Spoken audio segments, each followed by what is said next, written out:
Yo, yo, yo, yo, yo, yo, yo, yo, yo, yo, yo, yo. Welcome, welcome, welcome, welcome to another episode of the Tactical Preview Show.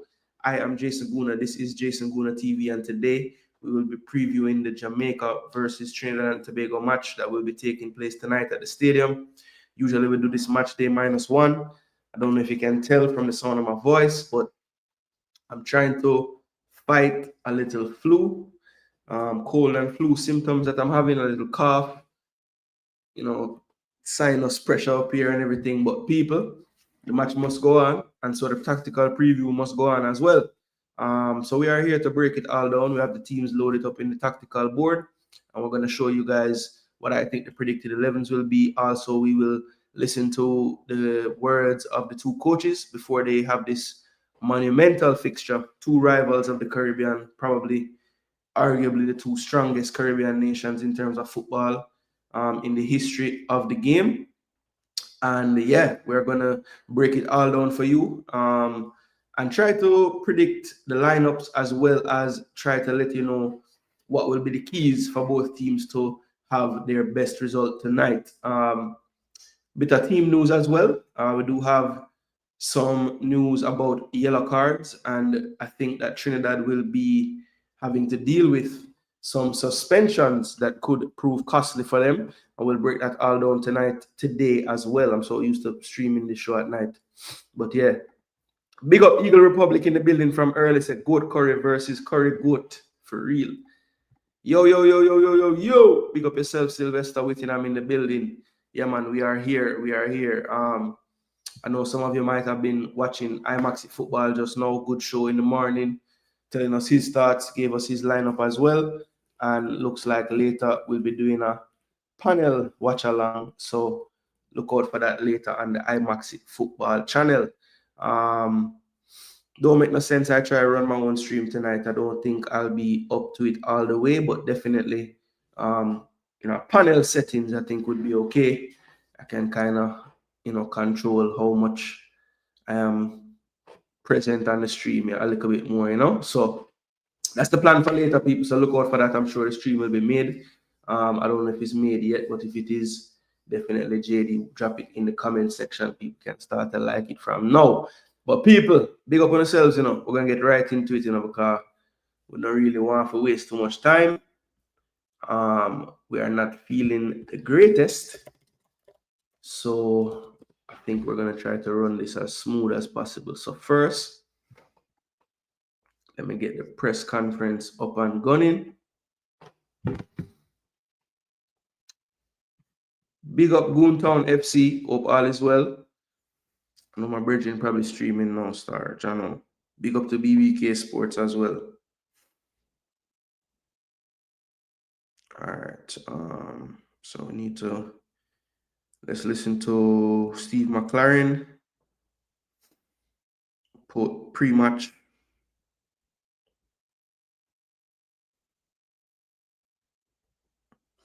And this press conference was at the National Stadium before training in the morning yesterday. So let's just hear what he had to say real quick. Remember, people, this is a YouTube show. So the best way to support us is by liking, sharing, and subscribing as well. If you're new to the channel, yeah, big up to each and every one of you. Eagle, I believe, Goat Curry is Guyana. So it's not even Trinidad. I would not be surprised if Coach McLaren adds Kevin Lambert to join Isaac Hayden to add some steel to the midfield. Yes, Republic, that might not be a bad take. Yeah, I had one. We are pushed through, man. A lot of medication last night, and I got some sleep, but I was waking up quite a bit, Yeah, really, I was gonna work today, but I actually say, you know what, probably not make sense me go in and get other people affected, so kind of in my dungeon for the day. Same difference. Jerk chicken versus doubles, not even dog eat doubles. Jaja. Yeah, man, Beanie Man with him comment, All right, so let's get this playing. It's time. Ads. Father Bling, hopeful, you know. Yeah, man, hopeful Father Bling. Big up yourself. Shark and Bake versus Aki. That is it. Big up, big up, big up, David J. All right, so let's see. It was Jamali Waite and McLaren. And then once we get through these press conferences, talk about them for a little bit, we'll pull the tactical board up and we get the predicted 11s up and all of that good stuff. All right, so listen to this, people. Once you're identified, your questions. So we did our commence proceeding and victory back in Bermuda. JFF Live's own Gary O with the questions. Coach, I can start. So, thumbs up if the volume good, people. What the message this week? We can about the gas and Trinidad. There won't be any overlaps or any laps in Trinidad. So, what message you're in the team? Well, I think that was the key thing with game against Bermuda was the emphasis on respecting the opponent, no easy games in the Caribbean, and making sure that we approached the game in the right manner, professionally, and the players did that. And the same again, but everybody knows that Trinidad will be a tough opponent.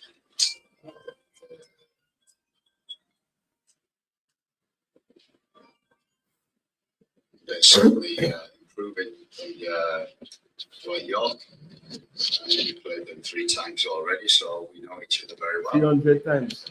And it'll be a hard game, tough game. I watched their game against Curacao. They should have won. They played very well. Dangerous opponent.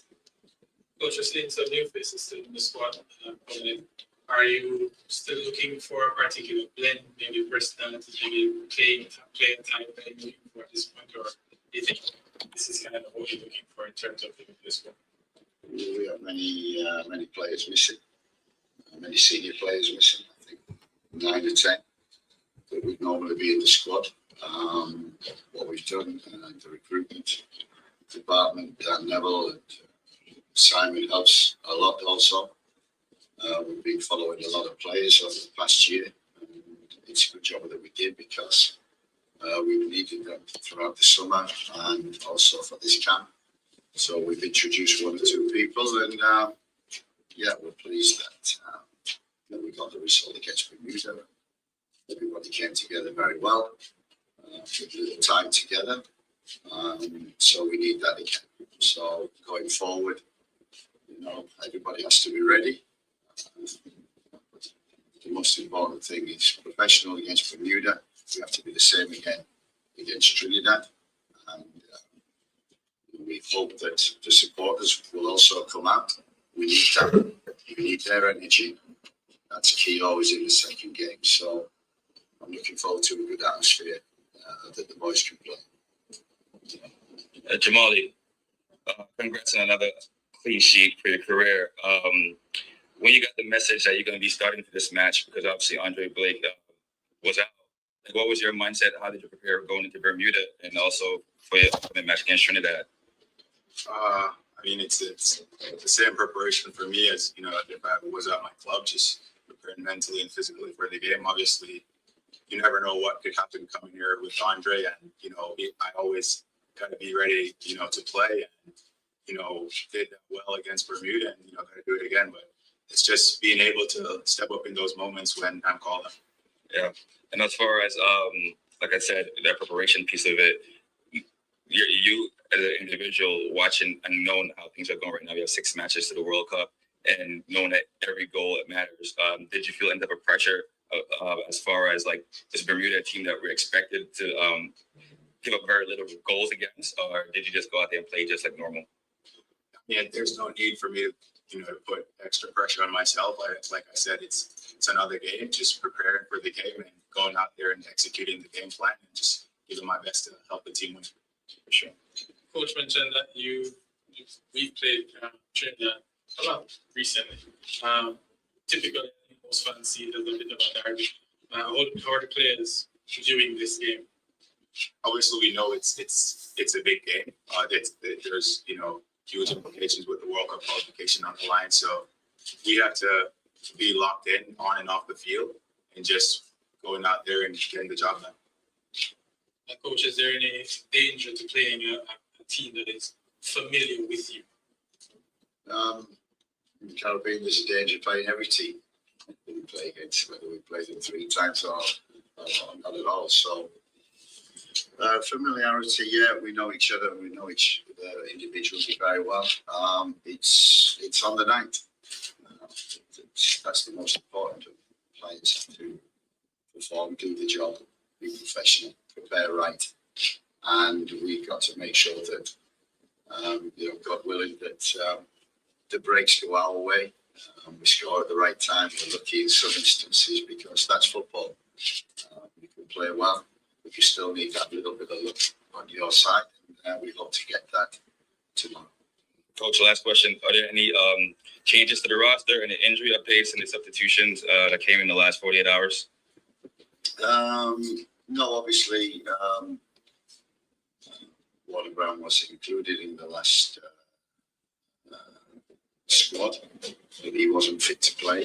He got injured in the game for Mount Pleasant on the Monday evening, the day that we joined up.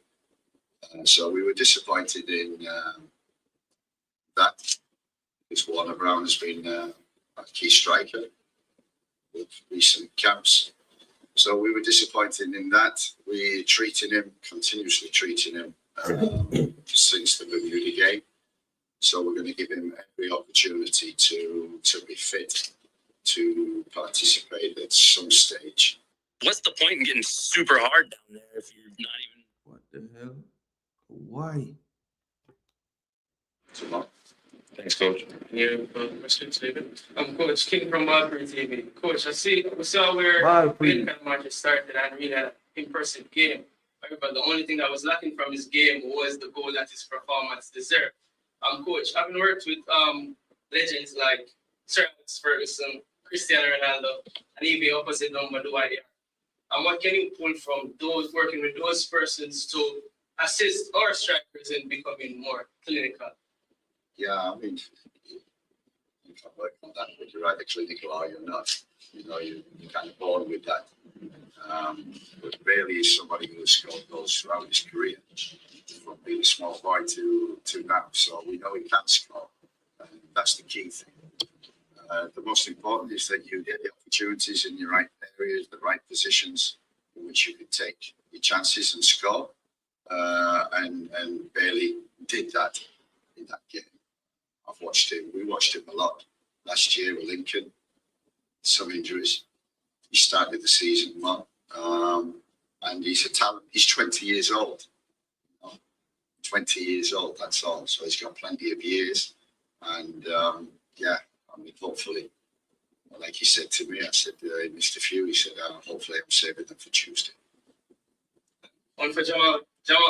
Yeah, so that one there, King from Boyz TV asked about Bailey Cadamartier. Only thing really missing from his performance in the first game was the goal. And, he mentioned like how can you help him to maybe get more clinical, and I actually agree with his answer here for once. He said, clinical, that's not really something that you coach into someone, I actually agree with that. People will say, a player improve or whatever the case is. I feel like that player probably always had it in them, just needed the tools to kind of pull it out of their game. You know what I'm saying? So I do agree that like finishing sometimes is like an instinctual thing, and you just, sometimes some people just have that innate sense more than others. So I kind of agree with that. Another part of the answer, he mentioned when he was asked about the injuries and stuff, he mentioned Warner Brown got injured playing with Mount Pleasant, and it was a loss for him because I'm Bianco Neri boss. I want to say, I kind of agree with him with that part still. Like, yeah, I mean, I guess in a way you can coach stuff still, but either way, he did mention Warner Brown, right? And him say Warner Brown got injured playing for Mount Pleasant on the Monday, and it was a loss because he had been our key striker for Jamaica in the recent camps, which is not a lie. So I know David J, where is it? David J said Warner Brown is the key striker, question mark, when, how comes? But yeah, that's what it was, bro. That's what it was, boss. I mean, we had other strikers in the team, and Warner Brown is the starter. So he didn't lie. He didn't lie. Gone for life, I've been better still, you know, but we are pushed through same way. 90% of all pre and post game press conference are useless sound montage. It's just coach speak like politician. Yeah, but sometimes you can pull out some of the things and you know, get some reference on what might happen. Bailey Cadamarteri benefited from the knock suffered by Warner Brown. I believe that Bailey Cadamarteri will become the new Dion Burton. Trust and believe, says Eagle Republic. Further to, we need better questions. Need people who can pivot after someone else asks their questions to double up waste time. That is true. I had one. We should have like 3, 4, 5 different questions so that, you know, they don't re-ask something. You know what I mean? I don't know why this man, I met the face and I'm asking him, you know. I'm not sure. I can't make this trip car down from when, but to all who making the journey, the Western region, safe travel to you all. All right, Father Blink saying, can't make that one, yeah, sad to say, but everybody else safe travels. There's more to the game than scoring goals. Very true, Gunners boss, very true. If you're a striker, scoring goals is paramount, but there's more to the game for sure. I remember France win the World Cup and Giroud didn't score a goal. Didn't stop them from winning though. Jerome, bless up, bless up, bless up. If he gets actual challenging questions, it could make the experience of a when the questions are decent, it is better for sure. Africans, I'm feeling bad, but not because of the game we're playing tonight. I'm feeling bad because I'm getting a little bit sick, or I think I am sick, you know, so that's why I feel bad, not because of the game. No, I haven't reached your question yet, Eddie. Have not. Bam, bam, bam, bam. Yeah, so them now like the video, BBK. Big up, you know, bro. Big match later, you know. Trinidad war. So the likes them look. I pretty likes them, you know, people, because 31 likes. Come on, people. Get me to the 50 quick and fast. Over 60 of you here. Come on, people. Get me to the 50 quick and fast. All right. We click back on Mr. Monotone.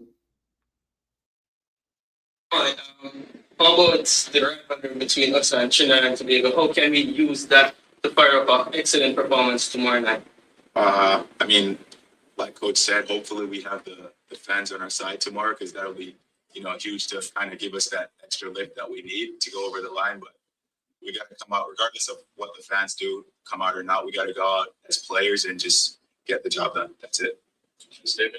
Coach, you mentioned a lot of key players being out. We tend to play a little bit better without these key players. We started in the Unity Cup. Why is that? I don't know if it's for any reason. We've played well with everybody that we've had in the squad. The experienced players. We played well in games with that. And also with, you know, whether it's a young squad or an old squad, you play well, you don't play well. You will always have that balance. It's only a couple of games that we've had where we've had a lot of injuries and had to call upon some young players. And we're just pleased, like I said.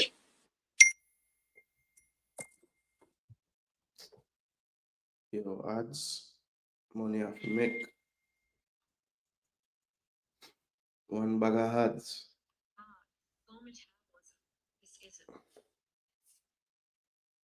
There we go. We talk about Jamaica. This World Cup, the future is bright for Jamaica. So there's a lot of young talent showcasing some with Tidy Campbell, Reggae Cadamarteri. We're showcasing some at the present moment, but there are many, many more underneath that, which as a recruitment department we've been looking at throughout the years. So, you know, they might not be for this cycle, these young players, but they're definitely for the next cycle. So to give them experience and see that they can deliver in the pressure moments is key to it. Coach. Yeah, so him said they're for the future and they're using them now.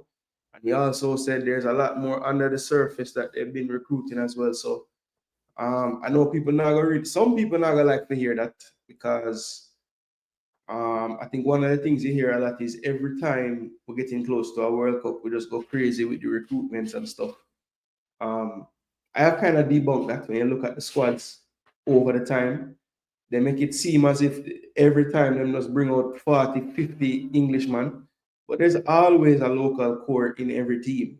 I think the difference, this one from others, is that because Jamaica has been able to export some more players, you know, the quote unquote local, like JPL contingent has shrunk because a lot of those players who might have been in JPL 10, 12 years ago, they're gone to smaller leagues in Europe, USL, you know, they're getting exported at a higher rate now. So, yeah, I don't think that when you look at the history, because actually my brethren is in the chat, I saw him leave a comment.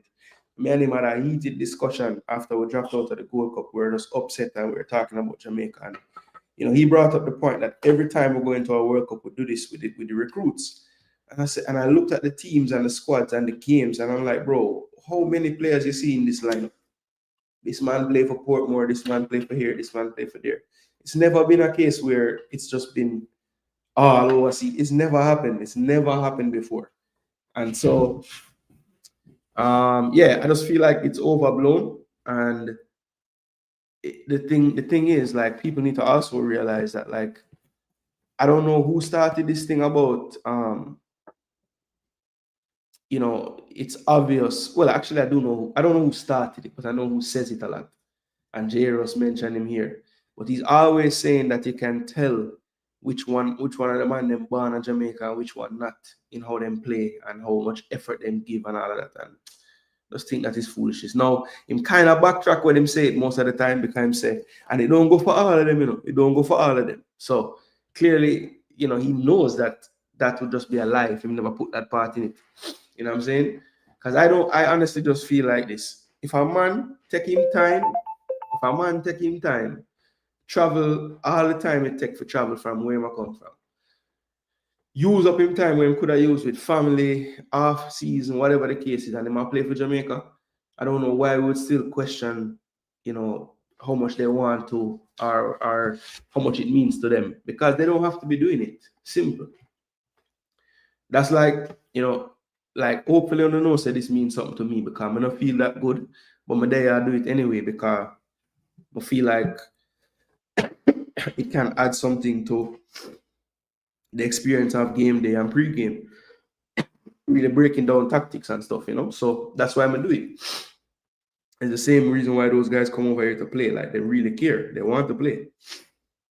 Nothing's wrong with recruiting at any time. Problem has always been a team missing a system to just plug in players. True. Not 10.5 years them leave, bro. Oh, not 10, 12 years them leave, bro. About 2-3 years ago them leave. Okay, so it's not that long. Okay, fair. Maybe the time frame was too far. Mr. Trinidad getting 4-0. Bailey a score 2 from early. All right, Father. Blink. Selecting players for the national team is a daily routine. Never expect the team to be the same based on the fact that scouting is everlasting and players progress and regress from game to game. That is so true, Gunners boss. And sometimes I think as fans, we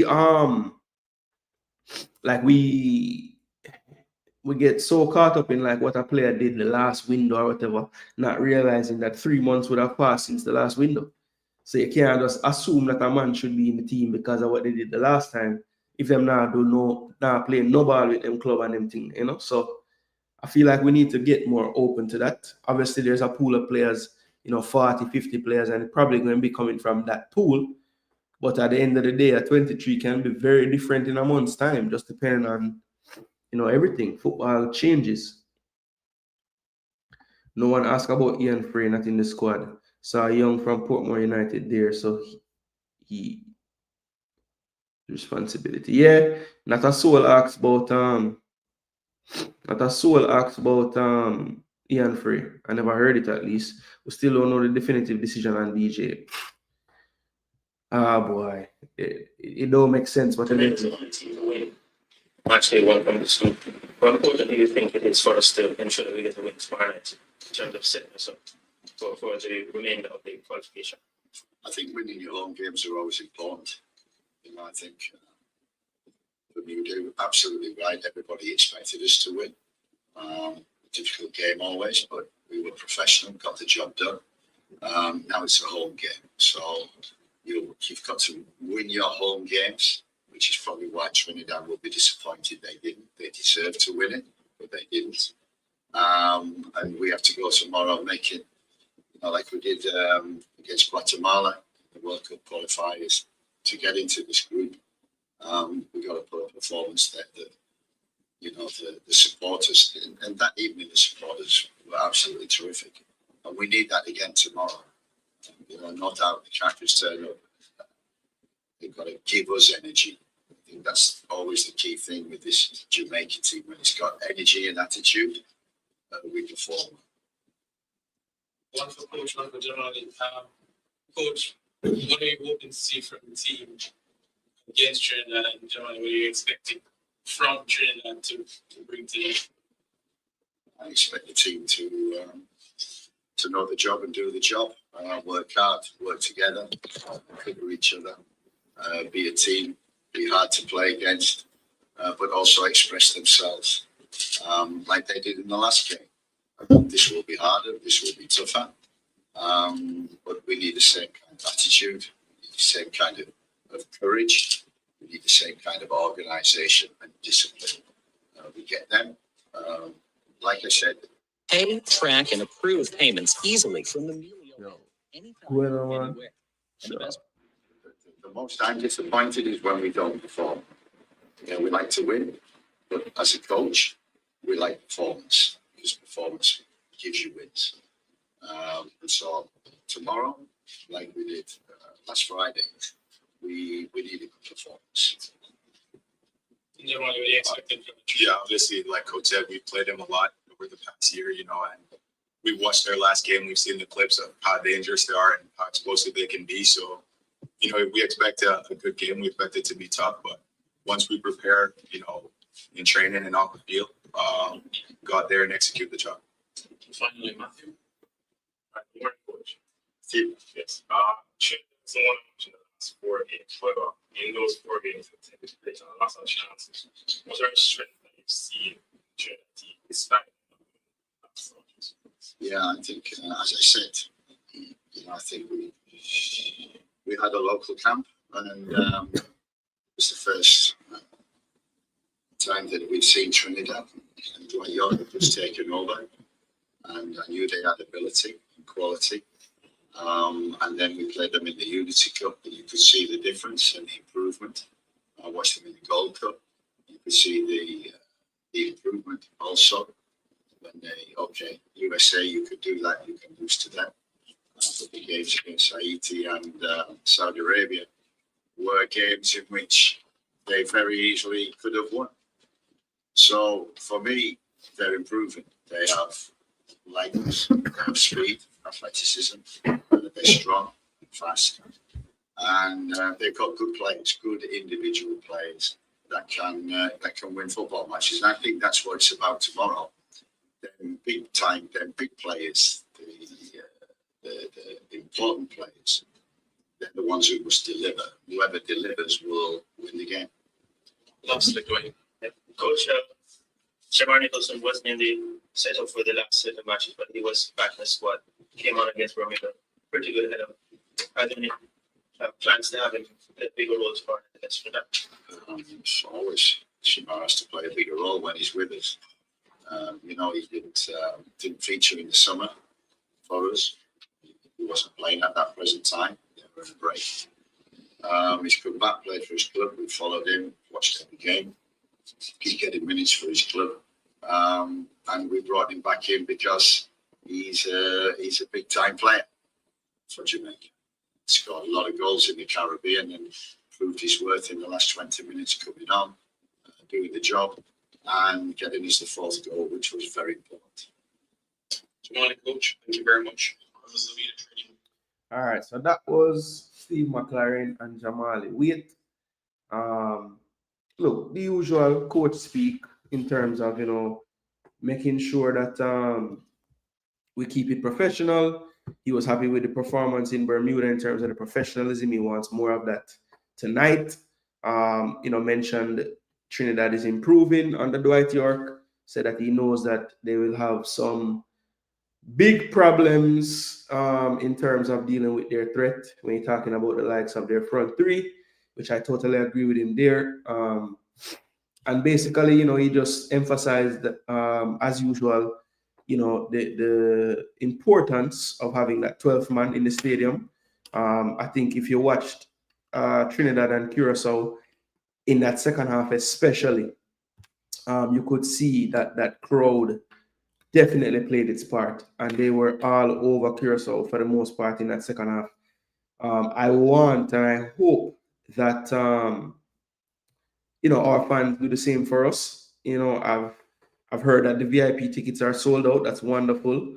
But honestly, without that bleachers being full, the stadium doesn't really ever feel quite the same. I pretty much know that the grandstand VIP typically will be full for these games. I want to see where the stadium has behind the goals full as well. That's what I want to see. Like, man can't even fit in the middle part of the field anymore because it's so packed. That's what I want to get back to. That's what I remember when we made the last World Cup. So I'm hoping that people realize how close we are to something special. Yeah, man, big up RR. Hope all is well. BM in the building as well. Big up yourself. Trevor said 3-0. And Gunners Boss said 3-1. Corey said 3-0 clean sheet. All right, Africans, big up yourself. So after the press conference, what's the biggest worry you have for Jamaica that you don't feel we're talking about? Well, I don't think people realize what our home field does to our game. Because if you look at the Bermuda game, most of our most threatening opportunities came when our forwards were in a lot of space. And the stadium field always seems to limit us in terms of our direct play, because typically, we just run out of room. The keeper comes out and clears. We're not really getting on the end of most of the longer passes in the stadium, whereas in other stadiums that seem to have a little more spacious feel, that's something. So I think that's something that people kind of overlook. I know people bring up, boy, we don't play as well at home, or we haven't gotten the results at home. We definitely don't score as many goals at home. The Guatemala game being the anomaly of Steve McLaren's tenure as coach, that 3-0 win kind of came out of nowhere. If you're a Jamaica fan going into that game, a lot of us would have predicted a win, and maybe even 3-0 or 4-1 or whatever the case is, but we would have been doing that hoping, because we haven't really seen Jamaica score that type of amount of goals in the stadium. And I would like to think that it's not just, the field, because I think we play on other fields that aren't quite as good either, and we still create chances. So I just think it's the size of the field. And I feel like, typically when you're playing at home, the other team is going to show you a little more respect. And once they do that, their line is a bit deeper. And again, with our field not being the biggest, that just takes space away from our speedy attackers, So that's something that I think people don't think about enough. Like, what effect does the size of the field in Jamaica play on us? Talk about the players in the squad now. I'll wait till October when they mention those players. Okay, I had one. Probably brought up some people that she wanted to see. I think she brought up DJ. Travis, make sure you stop at Maypen. Pick up some of my family. So the under 25 crew right here. Jamari Clark, Kova, Boyz Clark, Tavan Gray, Jamara Calvin, Asterisk, Dwayne Atkinson, Malik Madassil, Roman Burrell. Karai makes me nervous.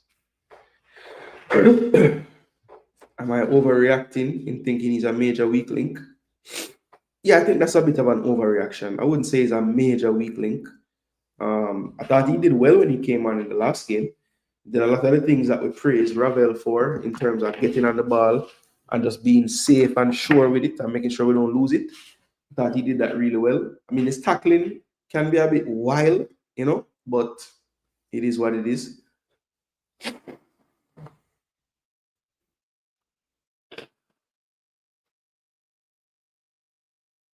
Yes, people. I blow my nose from time to time, Near a town, you should reach before on my way to work. Okay. Yeah, I'm sick, man. Soon rest, man. Once this stream done, sleep out. Actually, probably not going to sleep, but I'm going to medicate, Vicks up, white rum up, honey and lime up, and just lay down in the bed and watch some football, you know? Because football is a must. 2 BM, Jaja. Desmond.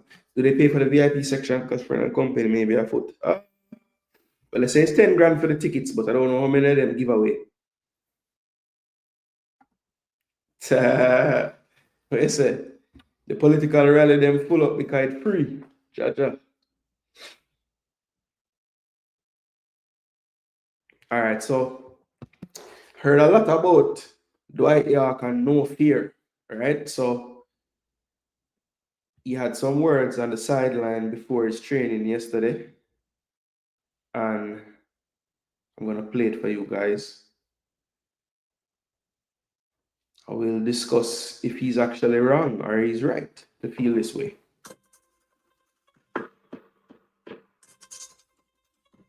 Trinidad. Gentlemen, we press, we thank you for being here with us. We've got head coach Dwight York. Match day -1. First question for him.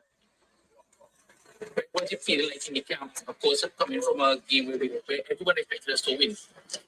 I think that is that well. All right, let me not. Not being a very good place, of course, there's no doubt that it's been a little bit disappointment in terms of home, but in terms of certainly how we played the second half. Looking forward to the game. We know that this is probably going to be Jamaica, one of their toughest tests, and we're very optimistic about coming here, and you have to, because, you know, if you're going to try and qualify for the World Cup, it's never going to be easy, and this is another step. How do you ensure that the players are ready this time from the start? Well, listen, as I said, it's something that we constantly talked about. We're kind of a slow starter. It's something that we probably inherit. We'd rather talk about being more proactive rather than reactive. And you're seeing that in the second half.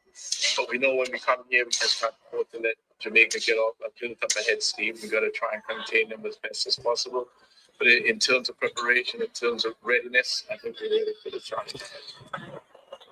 Jason, any questions? Coach, is there any suspension issues tomorrow? Do we have people compliments tomorrow? I can't give that away. You just have to wait and see. But there are certain things that you got to follow the guidelines, and certainly when it comes to the qualification. But in terms of players being suspended, it's not for me to say. They talked about we're kind of a slow starter. It's something that we probably inherit. We'd rather talk about being more proactive rather than reactive, and you're seeing that in the second half. But we know when we come here, we just can't afford to let Jamaica get off and build up a head steam. We've got to try and contain them as best as possible. But in terms of preparation, in terms of readiness, I think we're ready for the challenge. Jason, any questions? Coach, is there any suspension issues tomorrow? Do we have people compliments tomorrow? I can't give that away. You just have to wait and see. But there are certain things that you got to follow the guidelines, and certainly when it comes to the qualification. And in terms of players being suspended, it's not for me to say.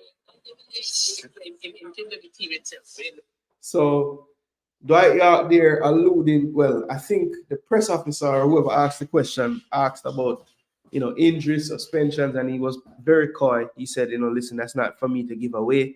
He's like, we have to follow the guidelines of the competition regarding suspension. So, that's all I'll say on that. So basically, as I said earlier, they will have some issues with that, and we're gonna do some digging, detective work, because I heard about it yesterday, but I wanted to check for myself, and then it made me think, Ratty, does Jamaica have any people that would miss this game? And I'm gonna show you the research I did, people. do you feel you have the experience to come and see one Jamaica in terms of experience, but play regularly at this level? How you deal with that? Yeah, listen, we're not going to come. We respect Jamaica in every sense of the way. They're ranked above us for a particular reason. We know at home they're very dominant. But this is what we're about. We come in here, not here in Jamaica, but respecting them. And I think that the players, have to step up to the plate. They're going to have to take on the challenge and know that they're going to be certainly bringing certain aspects of the game, which we will talk in detail to the players.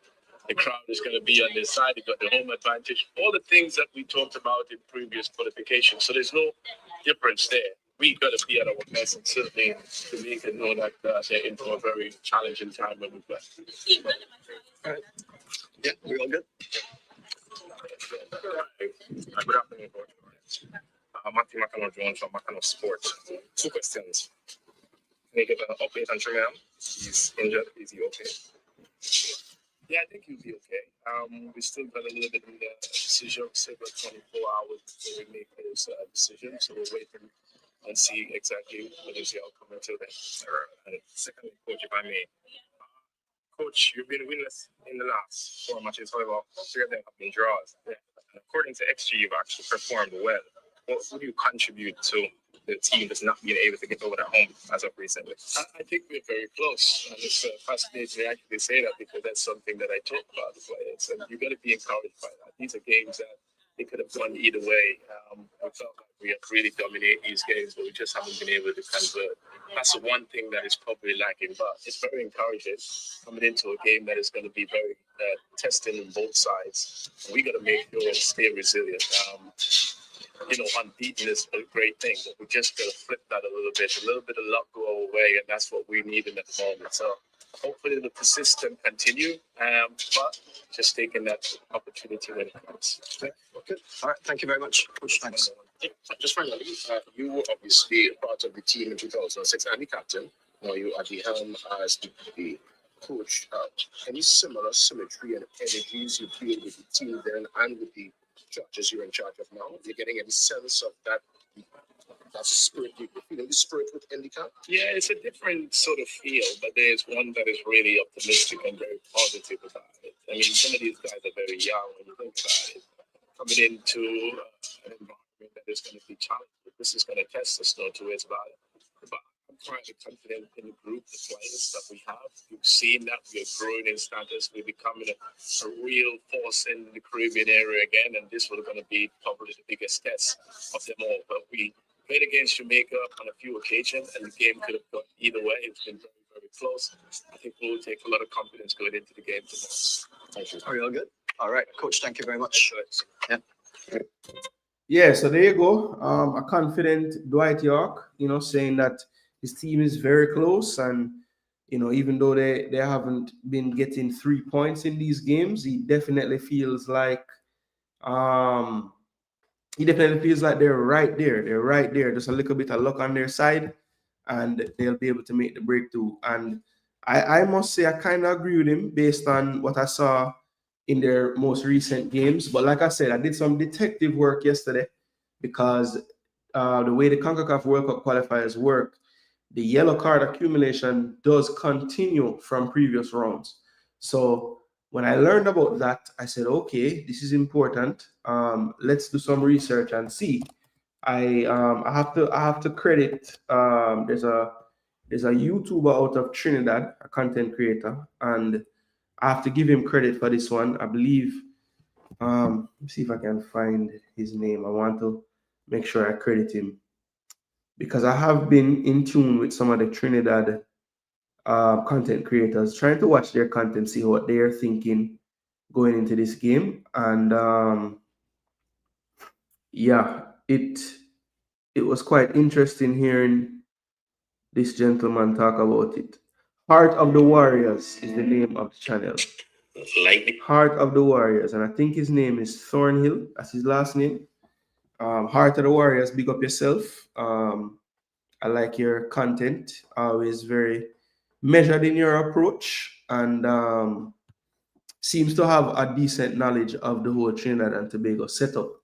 I know there's some others that might have more subs and stuff, but for whatever reason, I found this one before a lot of the others, and I've always, kept in tune with what they had going on, especially since I found out they were going to be in our zone. I've been kind of watching them a bit more, so big up to them.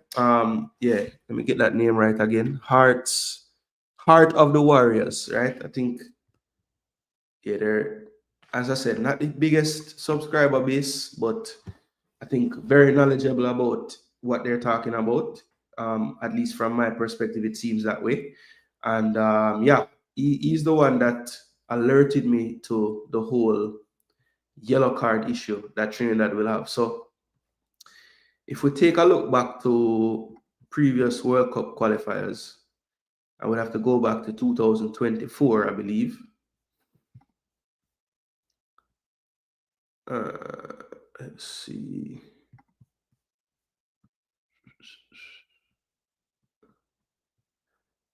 Yeah, so it would have been summer 2024. All right, so let me show you guys. Big up Lansley Blake in the building. Big up Textra. Big up Next Up. Odello in the building. Yes, I signed up today. I think a double pivot will be good. And you'll see when I bring the tactical board up why I believe it needs to happen. We need to play this game like a final. Absolutely. 6 finals. That's how we need to look at it for sure. All 6 games need to be finals. All right. So let me show you guys what I was able to find re Trinidad. So this is their first World Cup qualifier, right? This was back, June the 5th. And they took on Grenada in Trinidad, and this one ended 2-2. They were down 2-0 in this game. They got it together. Now, as you can see, Aubrey David, Justin Garcia got yellow cards in this one, and Noah Powder as well, right? Tristan Hodge. So a lot of these players, Justin Garcia is in the team now. David is not. Powder is. So that's 4 players that would have gotten yellow cards in their first fixture. Then we'll move along to the next game, which would have been the 7-1 thrashing over Bahamas. And in this game, they really did not have to put in those challenges. So as you can see, nobody on a yellow card in that game. Then we'll move into World Cup qualifying recent now. This was the 6-2 win over St. Kitts. And again, Trinidad scoring the goals, wide margin of victory. They were able to have a clean yellow card list, right? And then the last game, which would have been before the most recent one, would have been Costa Rica beating them 2-1 in Costa Rica.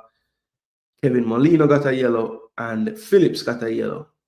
Jones, of course, had a red, so he was forced to miss that game that they just played. Rampasad as well got a yellow in that game. So, why is that important that Molino and Phillips especially got yellow cards? Well, I'm going to show you. When Trinidad played Curacao the other day, there were 2 yellows. Well, there were more than 2, but there were a couple yellows that are really costly for them. Daniel Phillips, engine room player in that midfield, I think probably their best CDM right now. And Kevin Molino, arguably their best attacking midfielder, definitely their most experienced, and their captain picked up a yellow as well, and they will be out. Now, Cardines and Smith picked up yellows, but they were okay. And Obiku, that was his first yellow, so he's okay as well. But yeah, no Molino, no Phillips. Those are the 2 players that Dwight York did not wish to mention just now in his interview. But based on my research and the competition rules, those 2 players will be out. So I was watching Ballpree TV. Francis was on there last night with a couple of Trini YouTubers, I think Levi and Liu, I want to say. And they were kind of downplaying those misses. But I'm telling you, from watching that first game, a lot of what goes on in that middle third, Phillips and Molino have a big part in it. And so we're going to have to see, based on their roster, what makes the most sense for them. I have an idea that I think Dwight York might go for. Another thing to point out as well, I want to know if Alvin Jones is injured or he wasn't in the squad because of the suspension. Because if he wasn't injured, or if he's not injured and he was just out because of the red card, he should be able to return tonight as well, which I don't think many Jamaican fans have mentioned. I think all of them are pretty much putting Rio Cardines in that right back slot, which he doesn't necessarily have to play there if the experience of Alvin Jones comes back. Now, some Trinidad fans might say, no, Jason, we don't want Alvin Jones back. We'd rather go with the youngster. But others, I'm sure, would think that his experience would help them out. Now, I did the same for Jamaica once I did my checks on Trinidad. So I went back to all the way back to the World Cup qualifiers. This wasn't even under our current manager. This was Hal Grimson. We played Damrep first, and Daniel Johnson, Damian Lowe, and Michael Hector all picked up yellows, as well as Jamali Waite. So we went crazy with the yellow cards here. So DJ not in the squad, Lowe is in the squad, Hector not in the squad, Waite is in the squad. So let's keep those in mind, people, right? And then we moved on to, wait, where are we? Jamaica play a lot of damn games, you know, man. Dominica and Jamaica. They won this one 3-2. Now, thankfully, in this game, we were much more disciplined and we did not, or maybe the ref was more lenient. How about that? We did not pick up any yellow cards. I don't think a yellow card was even shown in the game. And we won this one 3-2. That was a mad game. Shouldn't have been so mad, but it was. Then, moving into this summer now, the next games would have been Jamaica BVI. In the Jamaica BVI game, we were disciplined again. Only Casey Palmer picked up a yellow. He was not under threat of missing after a yellow card, so he's good. So everybody who would have gotten a yellow is still on one. And then when we played Guatemala in this fixture, 3-0, again, we were very disciplined, no yellow card. So basically, there you have it. Nobody really got 2 yellow cards since this campaign started, but those that are under threat, let's look at the last game against Bermuda as well. So in this one, Isaac Hayden picked up a yellow, so we'll have to watch him. If he picks up another one, he'll be out, and Shamar as well picked up a yellow. So, there's quite a few at risk. Isaac Hayden, Casey Palmer, Damian Lowe, Jamali Waite, Shamar Nicholson. I think of all the players, those are the only ones under threat of getting a yellow in this game and having to miss the following game. Yeah, I think that's about it as far as all the players. So, as I said before, Jamali Waite, Damian Lowe, Isaac Hayden, Casey Palmer, and Jamali Waite, Isaac Hayden, and Casey Palmer. Yeah, I think that's it. So, with those 4 players would be at risk, and the 5th would be Shamar. Yeah. So those 5 players at risk later, and I'll keep track of that, of course, moving forward, so we know when to not expect players. But one question I have as far as the Alvin Jones thing, is he fit? If he is, he's an option at right back. And I think he would have served his game suspension for the red. But yeah.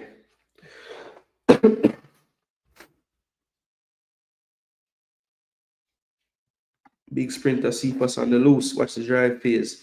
Perfect execution every time. Usain Bolt would be proud.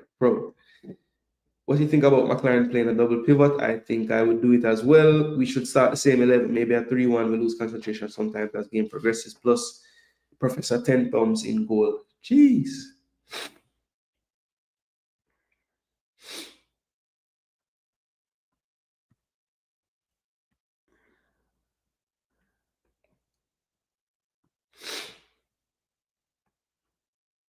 Yeah, the Dolphins look trashy, boy. Jets never look pretty bad, Play Pittsburgh. But Bun, Mr. Aaron Rodgers forward and beat you in our stadium stuff. All right, I saw this already. Yep, Molina and Phillips out. People like to criticize the way Jamaica play, but in many cases, when Jamaica play to their strength, they normally beat teams that look better than them. Bermuda look better than Jamaica to me. They said, but that don't matter. I would just kick the ball down the field, run past people. That's actually what we do. We say attack at all costs. The reason why I want to play double pivot is because I want my fullback them to go forward more. I just want a base there so them can push up and don't feel like them dead. Like we're a kill with team. Respect Rasta Gale. Thanks so much for the support, bro. Yeah, man. I tried everything. 2 big misses for them Goontown. Huge. Yeah, I agree. I think Rampasad used to be what Phillips is now. You know, Rampasad is more of a complementary piece at this stage of his career, and Phillips is the new Rampasad, basically. And Molino, you know, even though they have younger players that could play that role, I think he's still the best option for them in that role. Bless up Swamptivity. How is life in the swamp? We need the same starting 11. All right. But Bermuda get a nice 4-love even though they look better. Give me results over pretty performance any day. Panama plays attractive, organized possession style football, but they are struggling.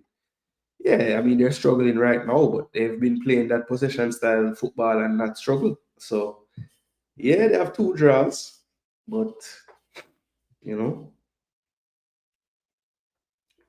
that Suriname point might prove to be a big one. Jason, did you check to make sure Hayden didn't have a yellow last year? I did, Odello. I did. 5 yellows, yeah.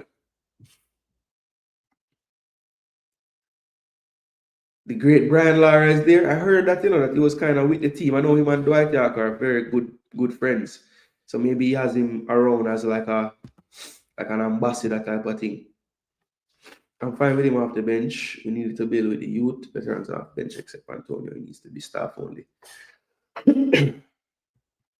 What's your opinion on Jamaica fans' obsession with ball possession? It is clear that we are at our best capitalizing on opponents' attacks with quick counters and catching them on the break. Yeah, look, I think I will always take the balanced approach, Jay. So sometimes I think we overdo it, that we want to counter people so much. I want us to be able to be a little more proactive at times in the game, because one thing that you have to do as a counter-attacking team is not be proactive. You have to kind of be reactive.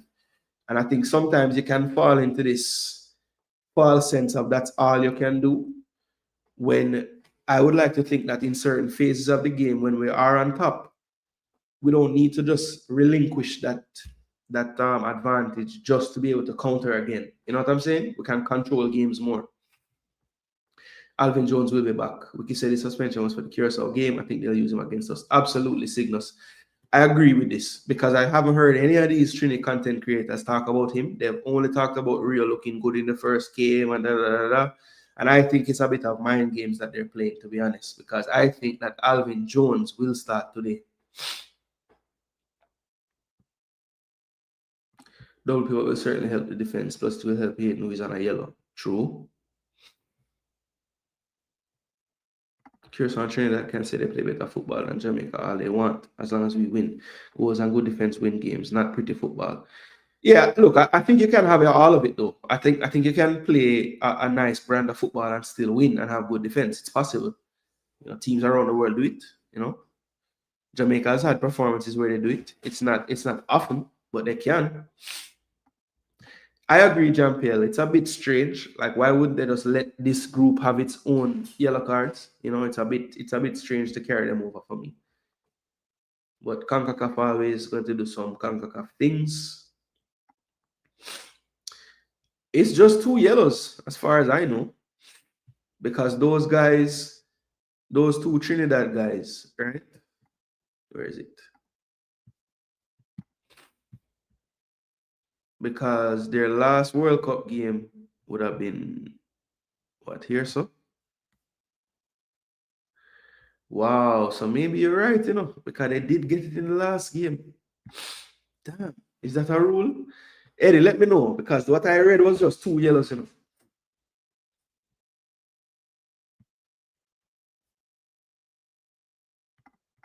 Don't it? Muffin say, oh, yeah, I spent too long on this topic, you know. Hayden is the key. Agreed. That was my first tactical show of Bermuda. And not much not changed. Hayden is going to get a card later because this game is going to be so physical. Yeah, well, he'll be out of our next game against but Curacao away is our next game. So damn. Wouldn't really want him to miss that one. Up full, Issa.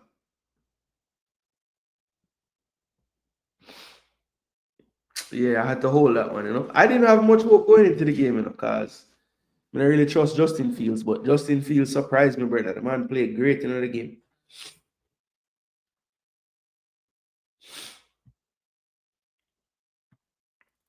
Sorry, people, look at NFL talk, you know. The Reggae Boys will lose players to injuries, yellow cards, red cards, personal issues, lack of form. I remember you saying this before. Do you have it copied and pasted and ready to go? No missing based off suspension for us. No. Thank the Lord.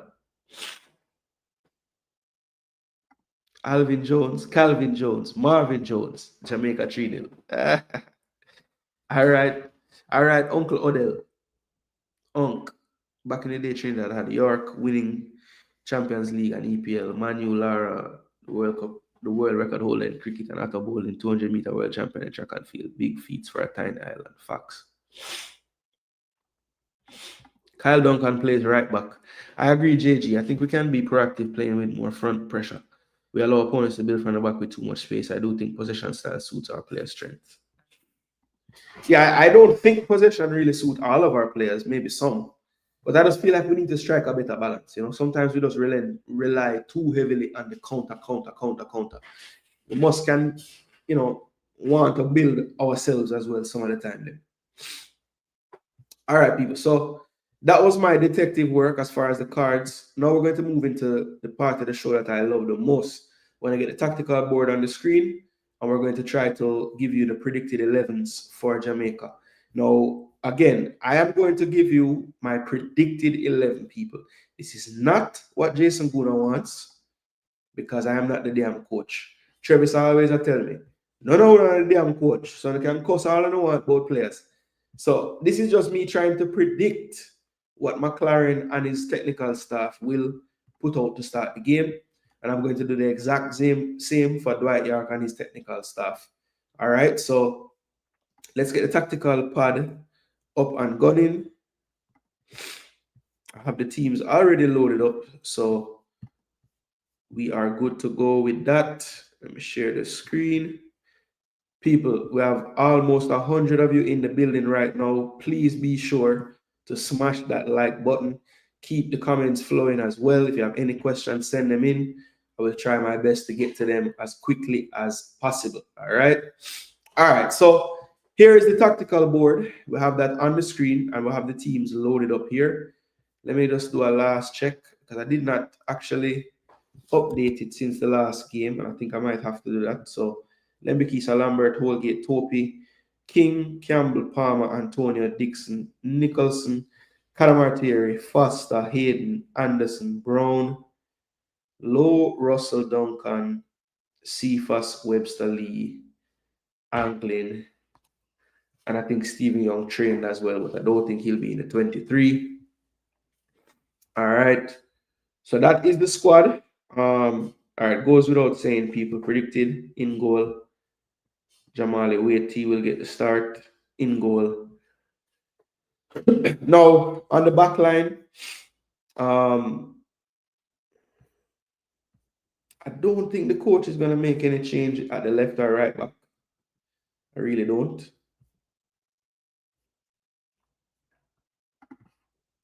I know Duncan is available and fit, but I think he'll just come in because Dexter, I don't know if Dexter will be able to last the 90 this time again. Now, in the back line, I think Lowe definitely starts today. I think that they're going to want him to be on the field, captain, inspirational leader. I was saying Holgate and Lowe for the first game, but I honestly feel like the coach always in his mind thought Holgate was going to play against Trinidad. So I'm going to say Holgate and Lowe. I wouldn't be super shocked if it's Lowe and King again, but I'm going to predict that he actually goes with the fresher player. And I just think overall the better 1v1 defender, a little more experienced as well, and would have played Trinidad in the Unity Cup before. So it's not like he's facing this opponent for the first time. Of course, Damian Lowe, wealth of experience against Trinidad. Now, where I would go with a slight difference is in my midfield. I think it's only one of Russell or Palmer today for me. And I'm going to base it off the fact that John Russell played 90 minutes in the last game. I think that he's going to play Casey Palmer because he came off after about 60 minutes. So I think that was mainly due to the fact that he thinks he wants to start him again today. And then what I would do differently in the midfield is I would actually have Hayden shaded to one side in the deeper role. And I would partner him with Karai Anderson. Now, going into this, I was always leaning towards Lambert as the partner. But I just feel like I know it's a different setup with Bermuda. And, you know, when he came into the game, we're 3-0 up. It's kind of a calmer situation. But I just like the confidence that Anderson was showing, how much he wants to get on the ball. And I feel like if him and Hayden from the start are on the pitch, we might be able to see a bit more of a progression of the ball with him and Hayden kind of both being those players to kind of show in the half space to get us up the pitch instead of having to go direct, you know, more often than not. Now, the front three, I don't think he'll change. Look, we scored 4 goals in the first game. You know, Calamartier didn't get any of them, but Sifa scored. And Tyrese Campbell was instrumental in a lot of the plays. So I think he'll go with the same front three. In a sense, front 4, because Palmer will be up in that number 10 role today. But yeah, that's what I'm gonna predict the coach does tonight. The only thing that I see here that I might say he might not do, he could very well say, look, I'm gonna stick with my Hayden Russell Palmer because that's what I've been doing. And he could very well start Low and King again. But I just have this funny feeling like he's gonna go for a little bit of solidity in that midfield. And he thinks that Anderson is the type of player that, yes, he'll add that steal, but also can progress the ball forward even by himself.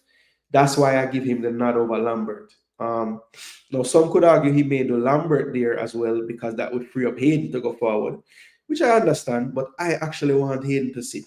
I want him to be closest to that back 4 of all the players.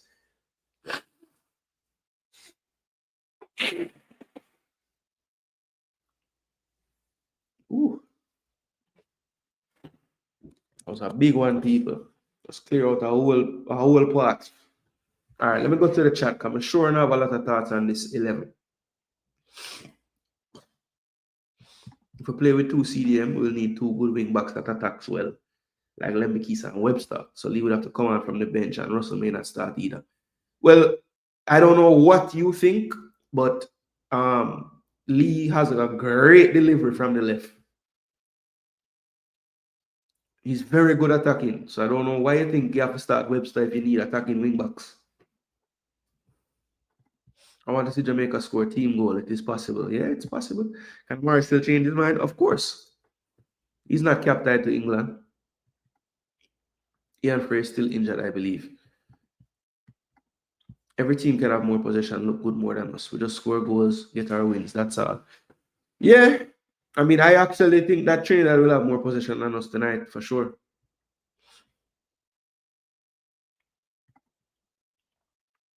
Stop calling out the yellow on the ball. Next up, the Reggae Boy sound system. More fire. 399. Boom bang. Yeah, man. The man have him soundboard a chop. May I ask what is your source of the yellow card suspension rules? I just saw something controversial in the Wikipedia 3rd round rules. I actually looked at the guideline, like the CONCACAF guidelines. So I went to CONCACAF.com and I logged in under my media credential. And they do have like printable rules and stuff for each competition. So that is how I got to it. But I don't remember it saying anything about successive games though. But I'll have to look again. Card Cephas, Dexter, Campbell, Casey, Lowe, 10 Thumbs, and whoever else. Physical game will play extremely dirty. Yeah, I would go with a double pivot, but as I said, I would give Anderson more freedom. So, I mean, a lot of times, Jean-Pierre, it might, in possession, look a little more like this when we move up the pitch. Obviously, these players would be further up the field. And let's say the ball is on the left side, Palmer might be in this half space. Hayden, Anderson can sometimes be even here, but when we lose the ball, I want us to drop into this type of shape right here. So one of them will have a little more freedom, Jean-Pierre, but I just feel like that solidity right there, I want it because I do want my fullbacks to be a little bit more attacking, and I think that gives them the chance to do that. Obviously, be smart about it. If Lee is gone, Dexter doesn't need to be the one on the back post heading the ball, but I just want them to be a little bit more aggressive than they were in the first part of that first game. Bogut is the best and cleaner defender, but the coach might bring him in the second half because Trinidad makes adjustments and plays stronger in the second half, and Holgate will control the game. That's a good take, Mr. Special Edition. I tend to think that Dwight York, out of all the things he's talking to his team about, he's talking to them about a fast start because they have been starting out slow, and I think they want to correct that for sure. So I think that will be an emphasis for them. So we need to make sure we come out and start the game strong because I think it was a point of emphasis for us against Bermuda because that was one of the fastest starts I can remember Jamaica having under McLaren. Only reason I see King over Holgate is that Lowe and Holgate both play wild. I think they rather a wild player and a calm player. Okay, Lowe. I would not change the starting 11, but if any changes, I would not start Russell today. Maybe sub down later, but not to start. Okay, fair. I don't think Anderson should be playing in a defensive role. I like Lambert there and trust Hayden to distribute the ball. Fair enough, Jay. Cephas needs to learn to play team game.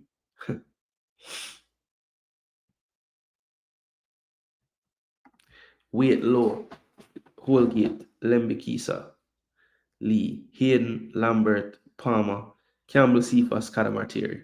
All right, so many going with the Lambert over Anderson. And I am not upset with that, people. I am not upset with that. I have always called for Lambert to be in the damn team. I just saw something that I liked a lot from Kara in that 30-minute cameo, and I kind of want to reward him, like I want to give him a chance in a bigger game and really see sink or swim. And we'll know within the first 20 minutes or so if it was the right move if he does start, But I want to give him the chance, people. And I know on this he's deeper, but only because I saw him come on and literally he was the one dropping deep to get the ball and pushing Hayden up. So maybe they can rotate a little bit as well. We say 100% that's the lineup. We shall see. Yeah, I don't know. I mean, he's been around, man. At this point, he's been around the team forever. So, I don't know. No room here for Omari. Damn. I really need to pay more attention to Lee. I really don't research him enough. He's clearly doing his job because I'm never annoyed by him. Yeah, he's actually good going forward. And I think because of his stature and frame, people kind of just think he's a solid defender and stuff. But he's actually good going forward. It just don't, it's not, it just look away. It's not very clean. Good morning to you, bro. Let me know when you're alive later on. Okay, cool. Yeah, man, next up I rule the nights from where they are. Him and Ballpree with some late night streaming, Russell should be quite fresh. He hasn't been playing full 90 for Barnsley throughout the beginning of the year. Keep midfield 3 until Bobby comes back. With Frey, Baker, Hall, Johnson options to call. Yeah, I wish DJ was in this damn team, man. Anderson actually play both attacking and defensive and also very calm with the ball. Meanwhile, Russell don't drop back and seems lost most of the time. I agree, Anderson over Russell. And a part of what you say here, Low, is why I would put him over Lambert too, because I think he just gives us a little more on the other side of the ball. Look out for Natty and Spicer. Facts. Okay, Jason, thanks. I check out the CONCACAF site. Yeah, man, check it out. That setup good, going in attack and defending and free up Lee and Dexter to overlap, also nullify the opposite team.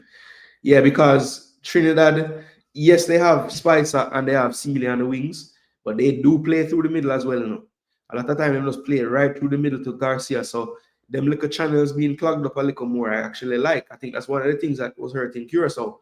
They were playing a very expansive type of system, and Trinidad in the second half was playing these diagonals from like Cardines and Cardines and Powder right into the channel where Levi Garcia was. And if you notice, even Spice and Sealy were coming narrow in that second half. So they were really punishing that center back area, in between like Holgate and Lee and Lowe and Lembikisa, and even in between the two center backs. So yeah, we need to watch out for that. Anderson Hayden Russell in the middle for me. All right, Palmer second half, he said, okay, cool. I would bring on Cephas in the second half where speed can be more effective, says Dr. Hero. Even though Russell look unfit, he's the right player for this big moment like this, in my opinion. Yeah, man, look, next up, I guess the good thing to all of this conversation is at least Jamaica have a team right now where we can all agree. And in the midfield, that's never been the case. It's like we can just close our eye and put 3 midfielders because we know that's the 3. But at least we have some options. That is good. Anderson has not looked calm for a while now. Lee is very, very steady. He looked calm in the last game. Big game play and very calm under pressure. Same 11 for me, Chorus. We're going to put it on Trinidad tonight. I'm going to get too bright. Bless up, Vinsky. Wagwan. There, Hayden has to be careful in tonight's game. Already on a yellow. Can't afford to get another. This might take away his aggression. Yeah.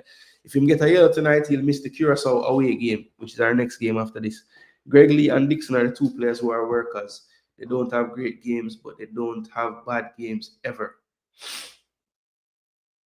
Actually, wait. Yeah, it is this time. Lowe has a better recovery speed than all of them. Holgate's recovery speed is very good as well. That's kind of why I'm going with him and Lowe, because I want the 2 recovery speed them there with the 3 fast attackers. People, how are we not to 100 likes, man? Over 100 of you there. Mario Logan, I pray that you are correct. All right, people. So that is what I predict. Again, my predicted 11, and that's what's on the screen right now. Let me now move over to our opponents, Trinidad. So we know on their team, we have to make an adjustment. So the team squad, right now, Obiku was wearing the 16. I think that will come right off of his back. And this man right here will get it. Get his number,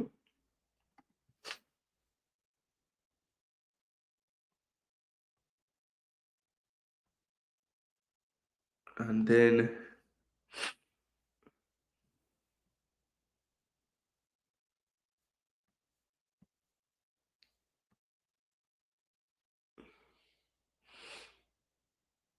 so I think Alvin Jones comes back in the team. And sadly, for them, no Phillips, no Molino.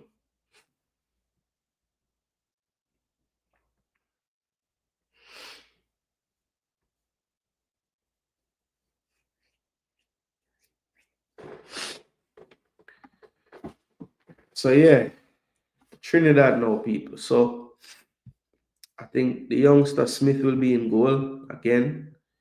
He's on a yellow from last game. Could have been a red, because he did stop a goal scoring chance. I don't know what he was thinking. I do think Alvin Jones' experience comes right back there at the right back role. Now, centre back is a tough one. I think one definitely will start. His first appearance was in that game in the first matchup. Great performance at home. Solid in defense. I think Josiah Trinidad, if he's fit enough, will start the game. He's been kind of dealing with this niggle ever since the Premier League started. I remember him having to get a lot of treatment in the first game against Mount Pleasant. So I think it's something that just keeps flaring up on him.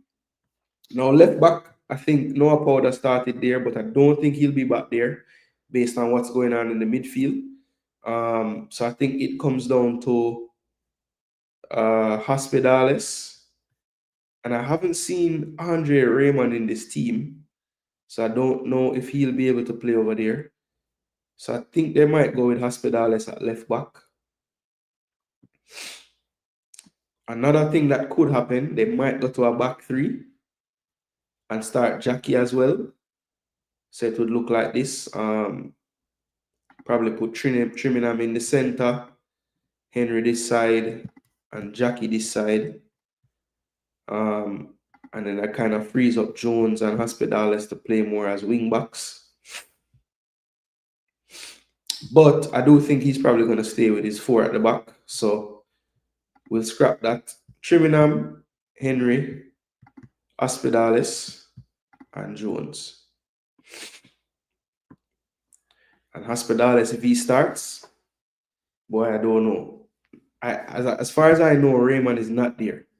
Andre Raymond would probably be the one, but he's a little bit smaller as well. So he typically plays when they play a back 3. So I would go with this for now. And then I think what's going to happen in midfield, I think Rampasad picks himself based on what's going on. They usually play a double pivot, and I don't think that will change.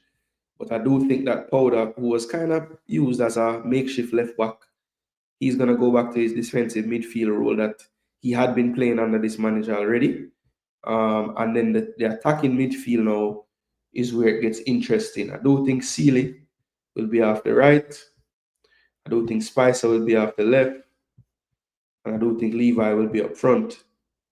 But that attacking midfield role now is where it gets a bit tricky. Yates, we know, can play there, but he's more of a winger. So I don't know if he'll start there.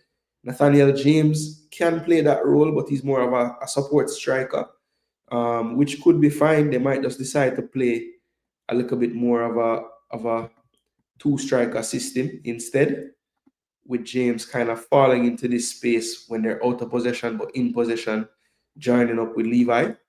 That could be the case. And I think the familiarity that James would have with the National Stadium and just Jamaica in general might give him the edge.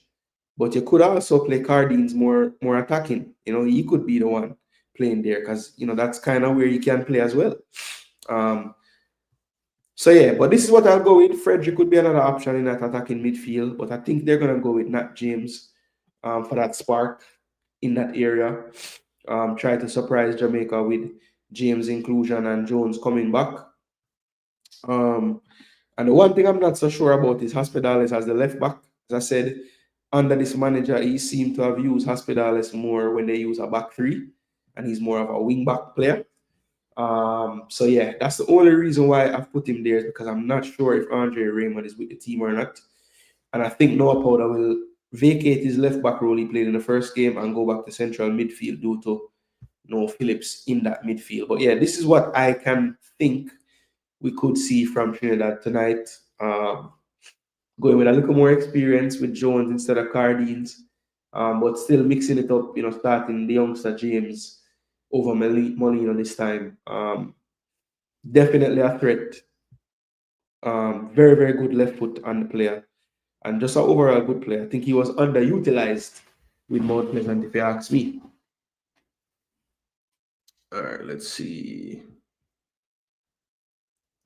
Trini Girls is my friend, them. Mine as well. I will start Anderson over Palmer, says Stephen Lloyd. Put Russell as the 10. All right. One thing, Yardman, no prejudice to girls at all. It's before the game, son, on the TNT squad. He would have been, you know, but he's not because he had a horrific injury at the Gold Cup. So yeah, he's out. Woman and Yardman get on well. I look back on some old Cavalier games with Webster, and I can clearly see that speed is influencing some of the long ball. Although I don't like it, I admit that it worked against Bermuda, for sure. 2 Mobile United player playing for Trinidad defense. Yeah, possible. Like I said, Hospitalis of all the players on this list is probably the one that I don't feel the most strong about. Because I'm just not sure if Andre Raymond is back in the team. The student of A license versus teacher of A license, who will win? Bless up, Sonic the Hedgehog. Big video game. True inspiration. Sometimes you guys' reasoning worry me. Webster played 3 minutes. What long ball are you talking about? Yeah, he did not. One thing I know, it will be a very physical game. If I still have a field day versus the older, slower Alvin Jones, there's a reason why he's been getting yellow cards lately.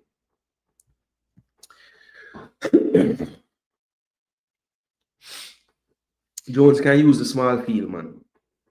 Give him 5 yards. Yeah, he's injured. If Russell played 10, Hayden will have no help with the work because Palmer is lazy. And if Russell is 10, Palmer would have to be benched. Yeah, I would not start both of them today. So it's either Palmer or Russell for me, and it's either Anderson or Lambert for me. Hayden is the only one that is a must start. But I just predict this is what he'll go with, you know. Shamar for the start. I'm telling you, the man is about to hit a real form. Bless up, Owen. Hope all is well with you and the fam. So it's a Shamar for the start for you. Well, I like what I saw from Kadamar Terry in the first part of the game. Those runs in behind, constant threat. I wanted to do the same, tire out the back line, and then we'll bring on the subs. Trinidad is carrying a knock, he might be out. Yeah, we know he came off last game, holding his hamstring a bit, but the coach said that he's got 24 more hours, and yeah, he could very well be okay. So I'm gonna go with him. If it's not him, it will probably be Jaren Jackie, the number 6. But I'm gonna go with him for now. He said before the last game he's about to hit farm. Yeah, well, Boyz got a goal, but why would you bench Cad so soon? I just like Kadamar Terry energy, man. He's just a constant movement. The ball sticks. I never see him losing the ball much. And those are the things that I really like about him. Yes, he should have scored a goal. Can't go around that fact. But he did well. Every year, me hear Nicholson go hit farm. I know him can't reach that farm. The younger players play them hungry for it. I say keep Bailey for the start. He has something to prove based on last game. Kadamar Terry is the first regular striker I've seen get praised for missing several chances in one game. BM, you know why, bro? Because he's an Englishman, right? Lord of mercy. Not benching him, I wanted to start Boza from the start. Yeah. Rob did want to start Boza from the first game. That is true. At work, but tuned in. Respect, Warren. I think my voice is kind of losing me, people. So I don't know if I'll be able to get all the way to the 2 hours that I was shooting for. My issue is if you can't stand out against Bermuda, that's a red flag. So you don't think he was a standout in the game? I guess the missed chance is just like kill everything, I guess. Because I docked his score. I think I gave him like a 6.5 or a 6.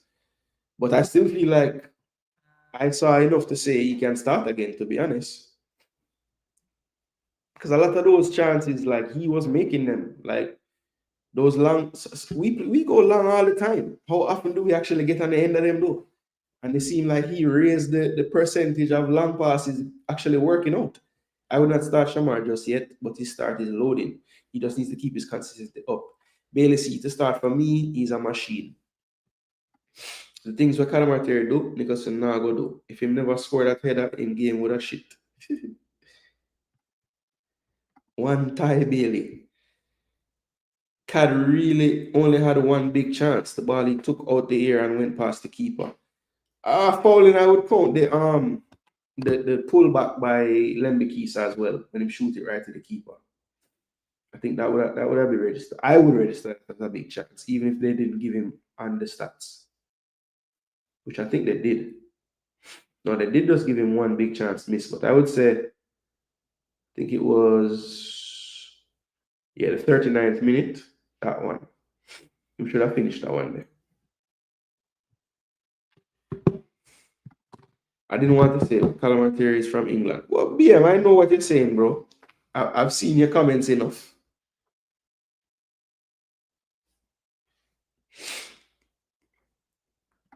Jamaican fans are not ones that beat Brown for scoring goals and praise Kadamar Terry for missing. Are the only ones, I guess. Yeah. Ross Smith, you clearly don't understand what I'm saying. King and others played long passes. I saw clips of Western Cavalier playing some long pass. I am saying that the commentary is speed. Okay. Cad's miss was purposeful. Cad's miss, but was purposeful. There's a difference with missing and not causing any troubles for opposition. Yeah, I think that's it. Yeah, I agree. If Shamar didn't score, what else could we say about his game? Rob Smith, outside of the goal, Boza looks sluggish. He needs to work his way back. Cads looked way better than Boza. If he misses today, I'd say give Boza the nod going forward. Reminds me of the Antonio versus Shamar debate when Shamar had like 5 goals in 4 and Antonio didn't score 2 years. Yeah, lie, man, didn't look smart. What he hit the post, that's as good as a goal. Damn. Shamar been poor for too long. Warner got a run, he can come off the bench. The thing is, Karamartir is new, so him will get a blight. But if for the senior man them to miss, we use we used to the game. We're used to the game in the Caribbean, that's different. Warner Brown not half as good as Karamartir. Some people if stop it, say Friday. Jamaicans don't like goal scorers, say Rob Smith. That's true, you know, because the people in want bench Casey Palmer and him just score.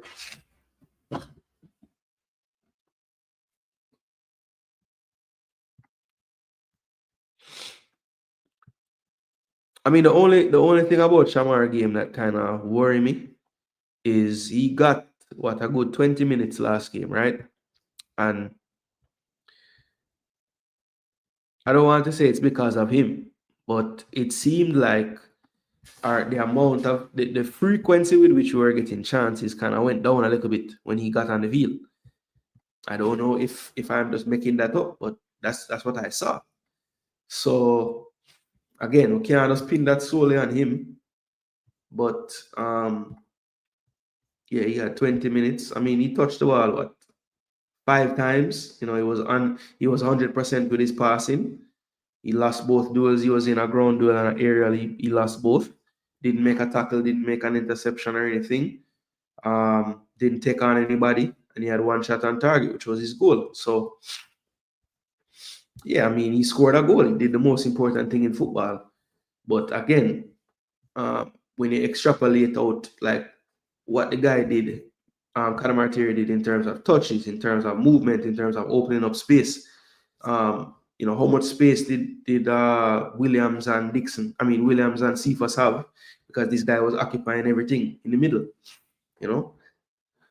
I mean, he had 7 shot attempts in 71 minutes. Like, that's ridiculous. 82% passing. He was accurate on his 1 cross. He didn't win any ground duels. He was 0 for 6, but he won 2 out of his 4 in the air. And he lost the ball 8 times out of 26 touches. He committed 1 foul. He was offside once, and he had a clearance. So 6.2 from Sofa score for Bailey, and Shamar got a 7.2. And that's why I must watch the game, because even with all of that, I still would have started Karamartir over the man. We like how it look over it going in the back of the net. Yeah, aesthetics matters to some for sure. People say that he's really good at his age. He's very promising, says Conrad. I can't bother with Boyz a slow game, said Jay Basco.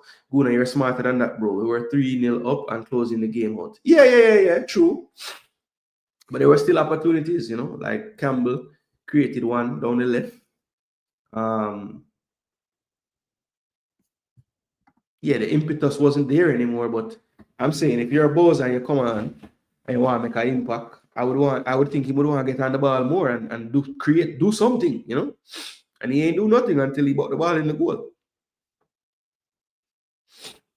Boyz are unfit. The ball control from Cads and intention was filthy.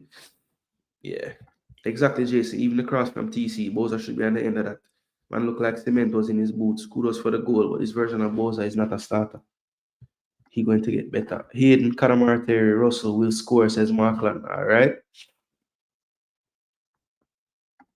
That wasn't cross. It was chip shot. What? It turned out that way, but he was crossing. Steve was erratic, but he will not stop trying till whistle blow or him get sub off. With England versus J-Born, can't we all come together as one? Junior Lopez, I wish. But that's like a utopian thought. It's like not possible. Man, I have to just war over that. Let's say go. Terrible. Jamaica people like shiny new things and foreign things, so they will not curse on Karamartir yet. But at the same time, we get tired of people quick. So Karamartir better score soon or they've done him. Mission, I actually agree with this. I swear. So true. Any centre forward starting for Jamaica must start for their club.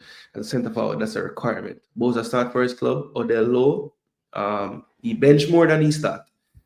Coaches not only look at goals, them look how the player manage the game, or create space and opportunities and team play for score. I think Campbell wants the back of the net too. Yeah, I would love for him to get one tonight. If we had DJ, we could not be worried about having to change the midfield three. He could play both Palmer and Russell's position. Head scratching that he's not here. JG, you've been calling for him. Yeah, because he's in form. He's been in form for like a whole season plus the start of this one. So I don't know. Don't be surprised if Antonio played today, says Conrad, laughing out loud. Rob Smith, even if you want to say that, a striker instinct take you to the back post to be on the end of that. This version of Boza isn't the same. An informed Boza, yes, can be our starter. Y'all complicate a simple game. Where's that, Rob? 1 goal, 2 goal, 3 goal, 4 goal. Nothing else to talk about. Yeah, maybe some overcomplicated. That is true. But I will, because I try to find the deeper things, you know. He was starting the first few games of the season. Yeah, and then he stopped. Then he didn't anymore, you know. I can show you guys. Shamar Nicholson. All right, let's get this off the screen for just a second.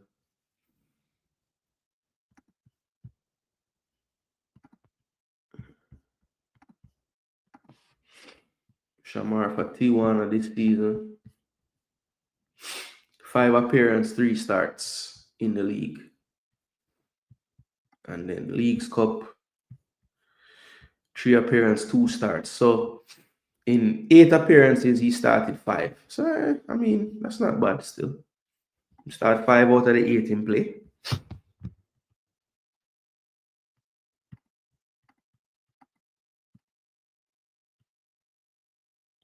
But yet to register a goal or assist, yet. I don't think he had one in the Leagues Cup either. Let me see.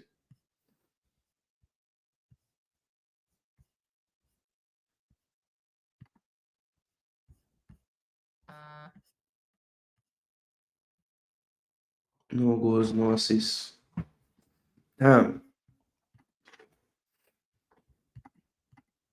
So yeah, him start 5 out of the 8 games in play. So him actually start more than him bench. Boza made a mistake leaving Belgium for Russia. He's been passed up and Archer coming too. Ooh. One at a time, Jane. Man, them head will explode. It's the same nonsense y'all used to say about Antonio. He do so much. Y'all don't see what he doing. I just saw him not scoring goals.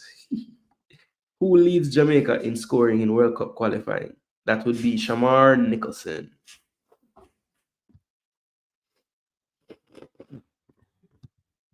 As a matter of fact, look at this. As I was looking at this the other day, you know, I know it's funny you bring up World Cup qualifying, you know, because in World Cup qualifiers, you know that Antonio actually have a better goal to game ratio than Shamar. I couldn't believe it when I saw it the other day. You know. It's like all of the goals that Antonio scored was World Cup qualifiers. And that's when him actually come alive. So if there was ever a time to play him, it would be these qualifiers because that's when he scored for Jamaica. All right, let me get this on the screen real quick. So Shamar Nicholson. Oh, that's not the right box.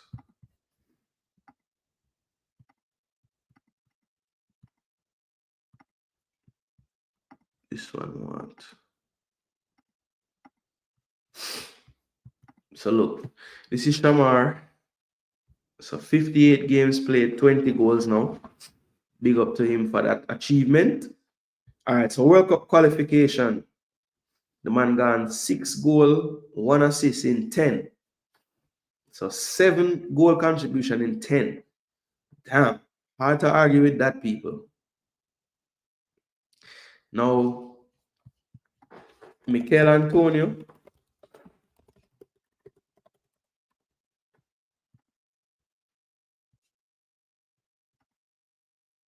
Without club. 24 games, 5 goals. And World Cup qualification, him gone 3 in 7. So yeah, Boza even have a higher ratio than him to Ratika. 6 goals, 1 assist in 10, and him gone 3 goals, no assist in 7. So yeah, every metric to rated 5-1. How much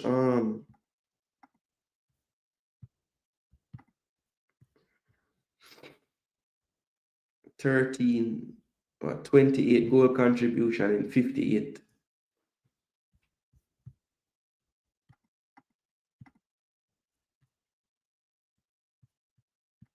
And Antonio, 6 goal contribution in 24.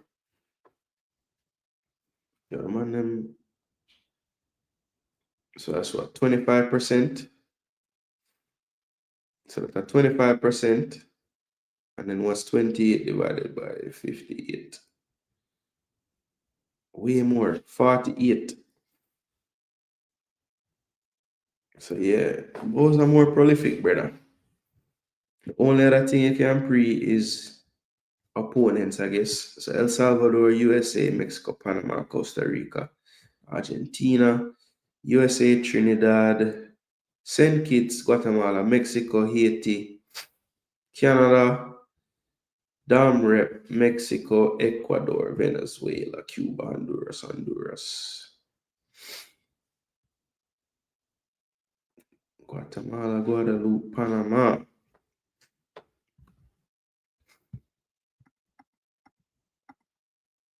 And then Shamar.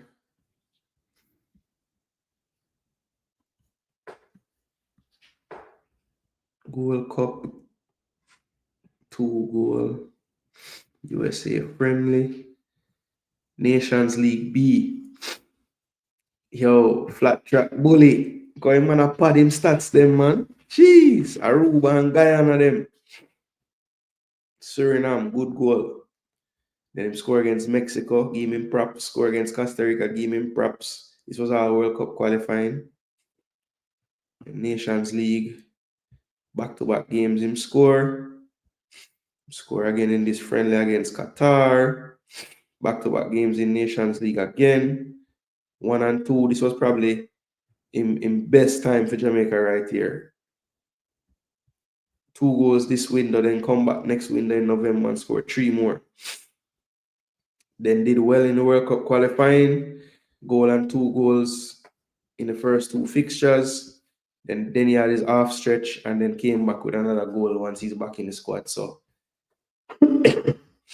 look, Bowser, I think you should get game time because clearly you know to find the net for Jamaica, especially against the Caribbean team them. Like what Simon tell the coach. But I don't think him have to start people. That's just me. I think he'll have more of an impact off the bench. That's just how I feel. Yo, respect for all the subscribers them on the show, you know, man. Damn. Like the people them like the show today. All right, people. Let me check in with the comment section real quick. I might actually reach the damn 2 hours, you know.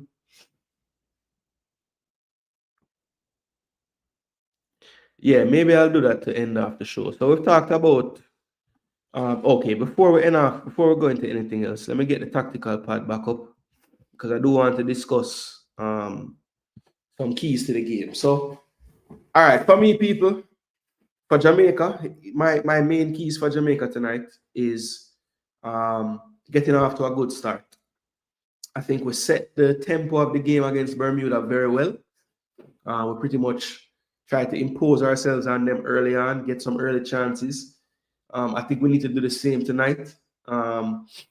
You know, how we go about doing that might have to be a little different. As I mentioned before, I think the confines of the stadium pitch, there probably won't be quite as much space in behind. And I think that York will have them set up a little bit more disciplined to take care of the pace threat that we have basically from all the players up front, Campbell, Karamartiri, and Cephas. So yeah, I think getting off to a good start is paramount. I don't want it to be a situation where Trinidad gets into a rhythm early on because they do want to possess the football at times. I think that's one thing that York has actually changed a bit with their team. I think they play a lot more direct than under Angus Eve. I think Eve was way more willing to really possess the football. I don't think York doesn't want the possession, but I think he does want to vary it as well and realizes that the quicker he can get the ball to the likes of Sealy, Garcia, and Spicer, the better off his team will be. So yeah, early start for Jamaica is a key for me. Also, another thing that Jamaica needs to make sure that they do, we need to be a little bit more wary of our positioning when we are attacking. So, for example, let's say we're in attacking phase, the ball is on the left-hand side, right? And yeah, so the ball is over here. Let's say Cephas has it. Greg Lee is pushed up. He's there. Palmer is supporting here. Cadamartier is thinking about making a run, but he's kind of there with Trimming and marking him. Henry Hospitalis is here. Campbell is a little bit more central. Dexter is up here. And the midfield is pushed up as well, right? Now, one of the reasons why I would go with Lowe and Holgate and Hayden and Anderson is in these instances when Cephas is taking on this man, we know that Cephas, I'd say 8 out of 10, wants to go this way with the football. He wants to cut in and get off a shot, cut in and combine and run, something of that nature. He will go down to the byline, but a lot of times, instead of whipping it in once he's there, he'll face up the defender again and try to beat him. So what I would like to happen is once Cephas gets the ball here, I want Greg Lee to be making that option for him to slip him in, right? If Jones bite, then we have more space for Cephas to come in. And I would like the same to happen when Campbell has it on this side as well. Even though off that right-hand side, Campbell might not be prone to cutting in as much, we've seen he has the confidence to shoot with his left foot. He had one blocked in the last game. So I don't think that's an issue for him. So for me, a part of that fast start, I do want us to be on the front foot. So when these wingers get into these situations with their fullbacks, I want our wing backs and fullbacks to be overlapping and underlapping them to get into the attack. One thing I did notice with Bailey in the last game, he's very willing to run into these corner channels, even when we have the ball into even the middle third or even the attacking third. I want, instead of Bailey making those runs over here, I want that to be one of my fullbacks, right? And I want Bailey to stay in this area right here, so when the cross is coming, he's there to finish. So that would be a couple of talking points that I'd say Jamaica need to look at. That shape defensively when we go attack. The communication between the likes of Hayden and Anderson or Hayden and Lambert or whoever is in there when we are going forward to make sure that we have the right type of balance on the pitch. So that's kind of what I would like to see. Also, as I said about the proactive, another thing I would like to see when we're in the build-out phase, obviously I want these guys to split wide. And a part of the reason why I want a double pivot, I want the options to be more in that first phase. So when Wade has it, he has 1, 2, 3, 4 options, 5, 6 options if you want to go longer, right? And basically having these two, as opposed to it being more like this, which is what we see normally, right? Hayden can feel a little more comfortable to really demand the football when he knows he has someone there to play with, or at least the attacking midfielder and the striker of the other team can't key on Hayden as much. Because James might say, I'm going to shadow Hayden if Anderson or Russell or Palmer, whoever else is on, is already up the pitch in line with Campbell and Cephas. Which is what ends up happening a lot in the build-up. So that's a part of the reason why I want to put a dedicated CDM. I put it in quotes because I do want that person to have a little more freedom, whoever it is. But I do think that it will help in this phase of play. And like I said, Jamaica field ain't big like most of the other fields. So Wade just going long and direct might not be as effective today as it would have been in the last game. Let me know what you guys think about that, because I honestly feel like the field being the size it is kind of takes away from us being able to do that direct style that we use so effectively against Bermuda at home when we're playing in the office, right? That's what I think. Now for Trinidad, I think the keys to them, similar to us, is a good start. I think that the coach mentioned it in his words before the training session that they had last night, that it's an emphasis for them right now to try to start out better. He said they weren't able to do that in their first fixture, but he was very pleased with how they came out in the second half. So, for them, I think it's going to be key that they start the game how they finish the last one if they want to get something out of this game. Another key for me is going to be, how willing is Trinidad to get the numbers forward when they do attack. I think at times Trinidad does have a look of, let's just rely on Sealy, Garcia, Spicer, them. But how involved can Rampersad get into the attack? How involved can Powder get into the attack if he plays deeper in the midfield? And also, what kind of freedom does the coach give Jones and Hospitales? Now, I would tend to think that he's going to play it a little more safe than we are. I know he's saying he don't fear Jamaica, but I think he's also saying that to try to make Jamaica get into this game with more, more emotions, right? And less composure, right? So I think that's a part of why he's saying what he says. He know that we are some athletes. But yeah, I think for Trinidad, like I said, it's going to be key to, how can they get the extra numbers in attack when they do go forward? Will they want one of these two to sit? Will they kind of have a bit of a handbrake on Jones and Hospitales if they do play right and left back? Those are the little things that I want to look for in the game as it starts out. But I do think that both teams will be looking for a fast start.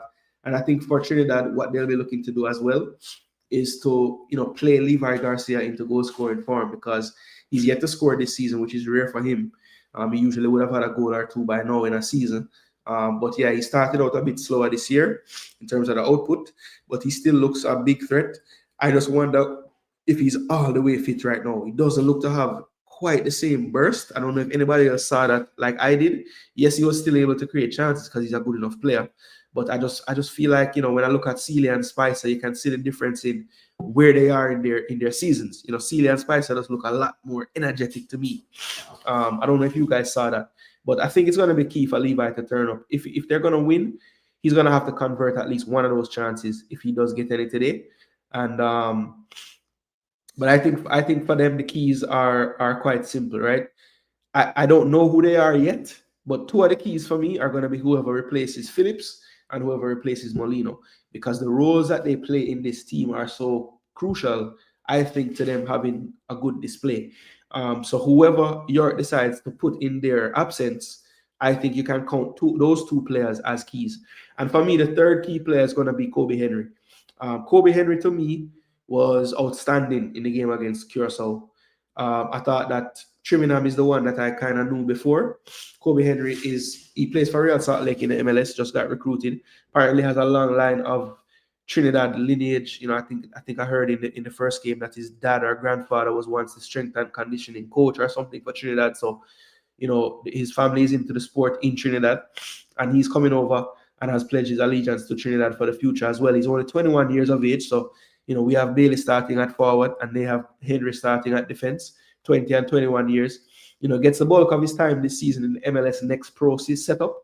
So even though he's a part of Real Salt Lake proper, he does get the bulk of his minutes this season so far in the MLS Next League, Pro League.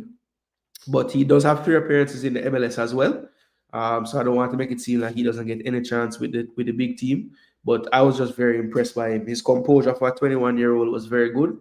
And just very assured, very sure of himself, and also not afraid to talk to the others, because I saw him organizing and things, and I'm saying, wait, isn't Trinidad the captain of Moby and the elder statesman in the team? But Henry is the one bossing around the people them. So it was quite interesting to see him there taking on that type of role so quickly, and it just shows the confidence he has in himself. So for me, the 2 subs, the one that replaced Phillips, the one that replaced Molino, and Kobe Henry on the back line, for me, those are the keys. Of course, Spicer, Sealy, Garcia are keys as well, people, obviously. But I think those are the obvious ones, right?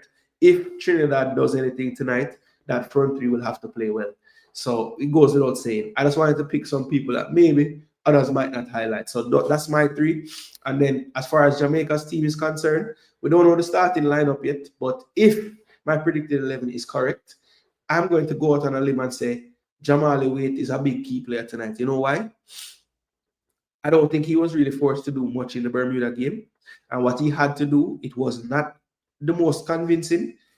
So I think for him, the early part of this game, I don't even want no shots to be taken on our goal. But if it has to happen, I would love for Wade to just get a clean save on a ball. No rebound, no drop, no nothing. Just catch it and just, save the ball and organize the defense to play out the ball. I want him to catch a ball simply. You know what they say? That's a nice way to start to get in the groove. I need that to happen for him early in the game because the one knock I have on him, obviously, he's not the biggest keeper, which is, I don't love that. But also, whenever he has to venture out of his goal area and make plays, I worry about his decision making. Similar to with Denzel Smith, actually. They both kind of come off their line at crazy times if you really analyze what's going on. So wait, just be careful with the decision making tonight, my boy. And if you're gonna go, by all means go. But you can't be 50-50. You gotta go or you gotta stay. All right. And then the other two players I'll key on tonight are gonna be the wingers, actually. I know many people would say the midfield, the back three, back four.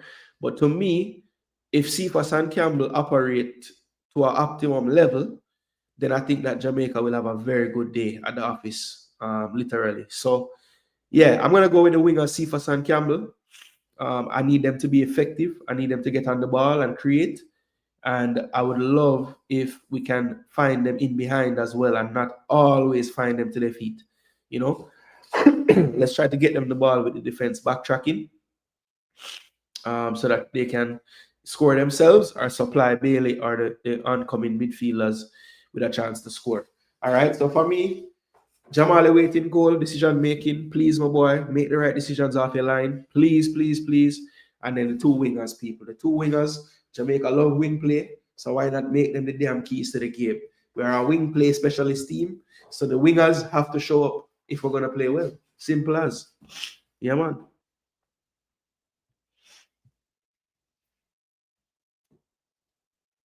Cats rush his first couple shots. If he takes a few more seconds, he will finish those chances. He's used to the faster speed of playing England where he has to get off his shots fast. Okay. Black Conrad Jason, we need to form all weapons against Antonio. Playing anything outside. I know my style that I had one, but I know a joke still.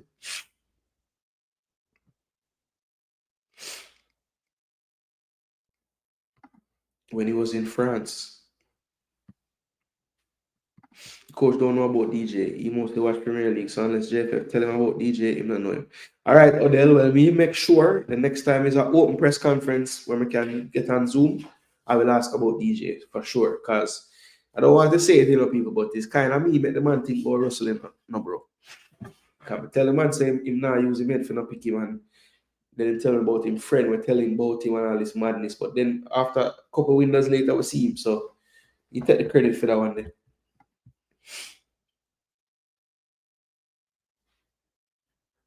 How can you not follow all players that play for the country? Facts. Kaz rushes for I read that when Archer comes in, be a fight for the third striker between Antonio, Warner, and Shamar. Kaz and Archer will be our first two. Look at Archer numbers, and he's young too. I was making a statement, not a question. It's a young 18-year-old who start over. I mean you, I mean the coach. Yeah. He wasn't talking to you specifically, it was the coach.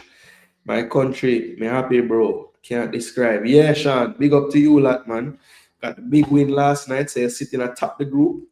And yeah, looking good. Need to keep it up, bro. Hopefully the next window is just as good for you guys. Those goals came in Antonio first 3 games. Always thought Shamar would do very well in Turkey or Netherlands. That's all I'm saying. The man record stand for itself. That's a good record, bro. Can't be denied. When is our striker coach Antonio going to get a club? What if Antonio starts it? Go up. Antonio is not starting it, exactly. Honestly, he don't have to, because remember, you have 100 of Jamaicans who play worldwide. He's focused on the big names. So someone like DJ, it have to be Meran who tell the coach about Jesus.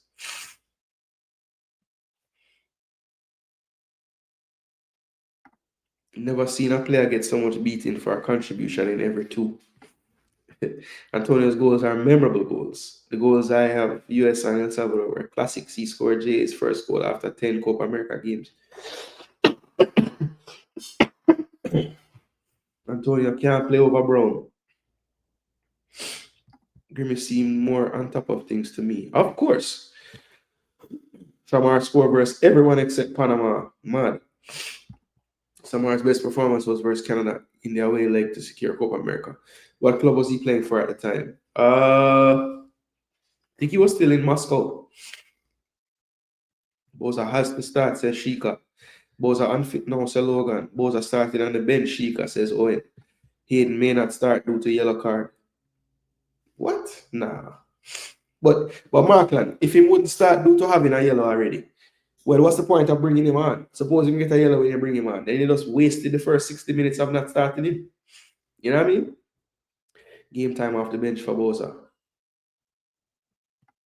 What has Antonio done for Jamaica lately? See, all cause Boza said this and that. So I was glad he came off the bench and scored versus Bermuda. Think about this. How McLaren are going to know, say, a player named DJ who play overseas? Grimmy got the same list from Meran. Would be impossible for them to find out. Meran tell the head coach. 2 girl versus USA, 3 versus Canada, goal and assist versus Mexico. No stat padding, bro.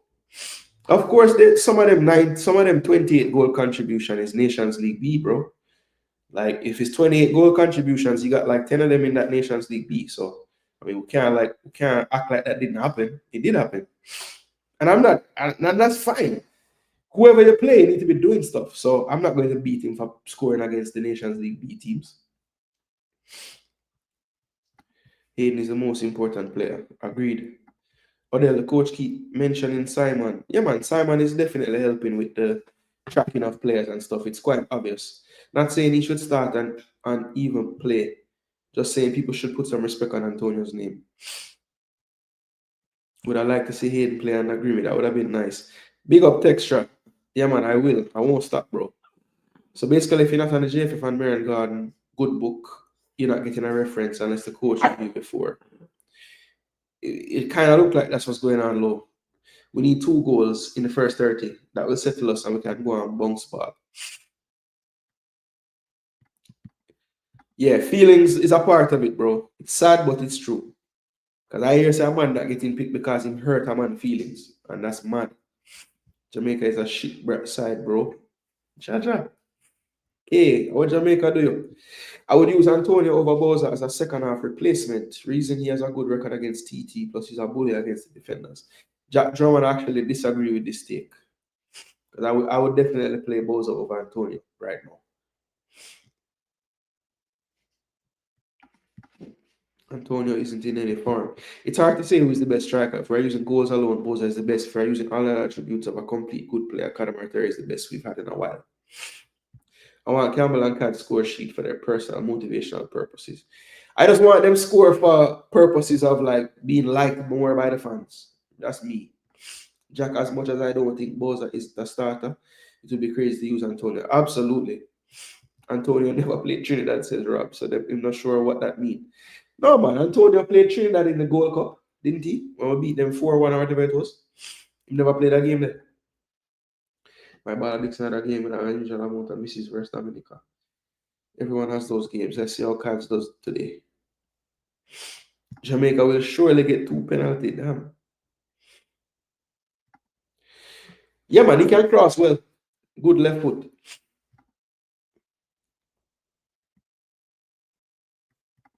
Much more smaller is our field than the field day club player. I would have to check. Is a female ref going to be there? Is it Katia? Yo, if it's my girl Katia, you know.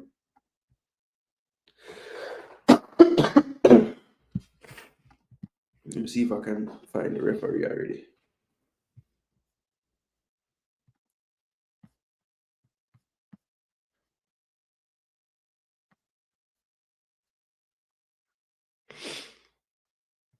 So, show me the ref.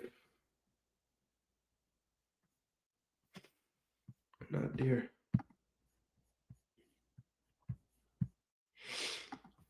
All right, I was trying to get through these comments.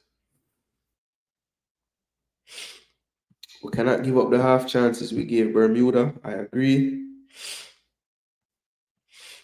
But people, I don't think I'll be able to catch up with these comments. You know, once I get into my analysis, I don't really look at the comments as much as I.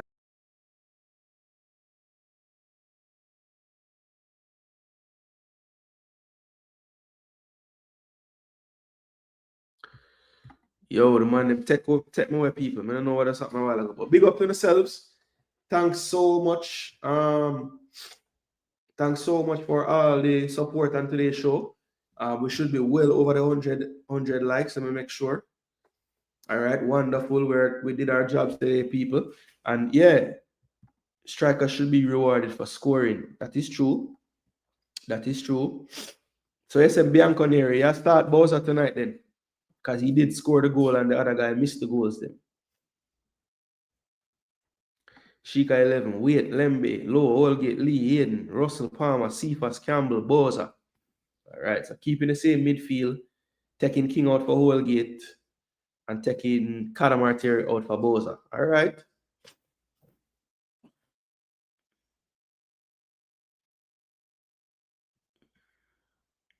How do we know all the players on our national team? Manager doesn't.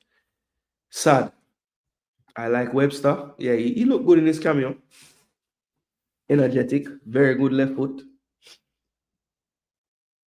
Brown should be okay, according to the coach. And the first to tell you, Shamar made a bad decision by going to Russia.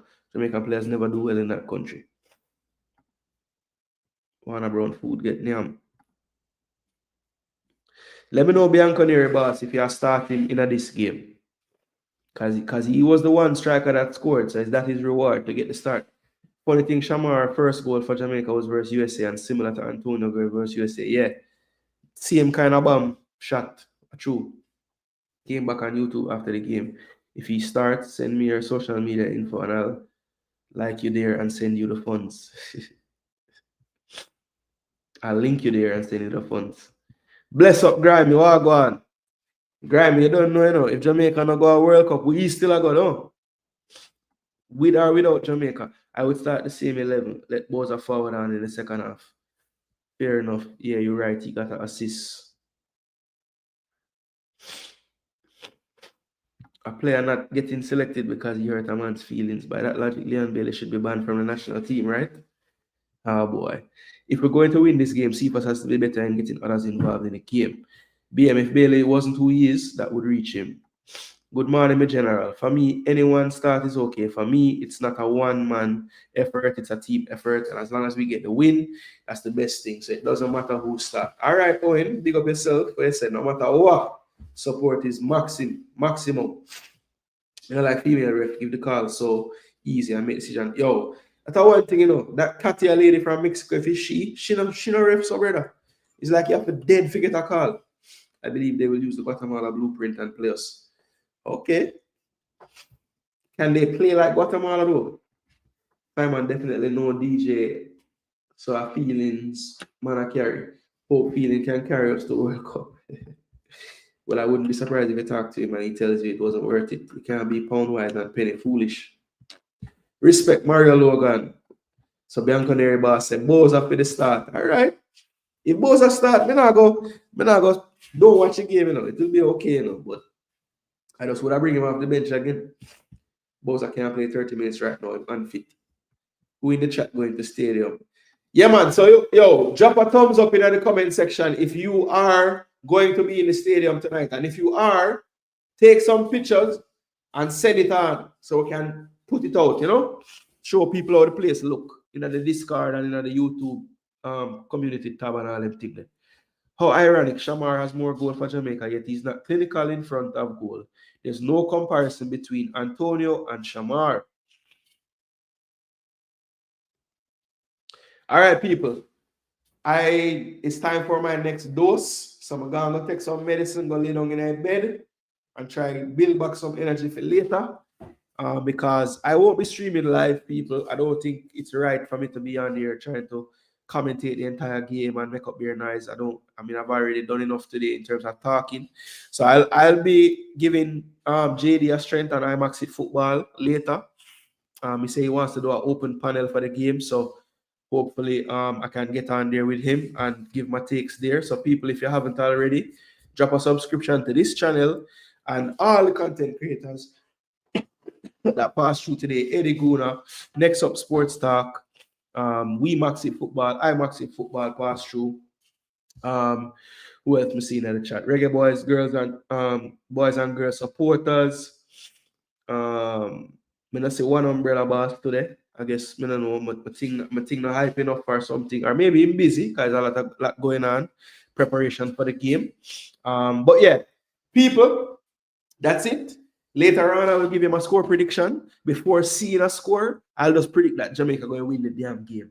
All right. But later, when I see the team that start and everything, I will give you my score prediction on JD's channel for the live match watch along. All right, people. So big up on yourselves. Thanks so much for tuning in. As we reach the end of the show, you know what you're going here. I am Jason Gooner. This is Jason Gooner TV. And until next time, people, come on, you reggae boys. 3 points at the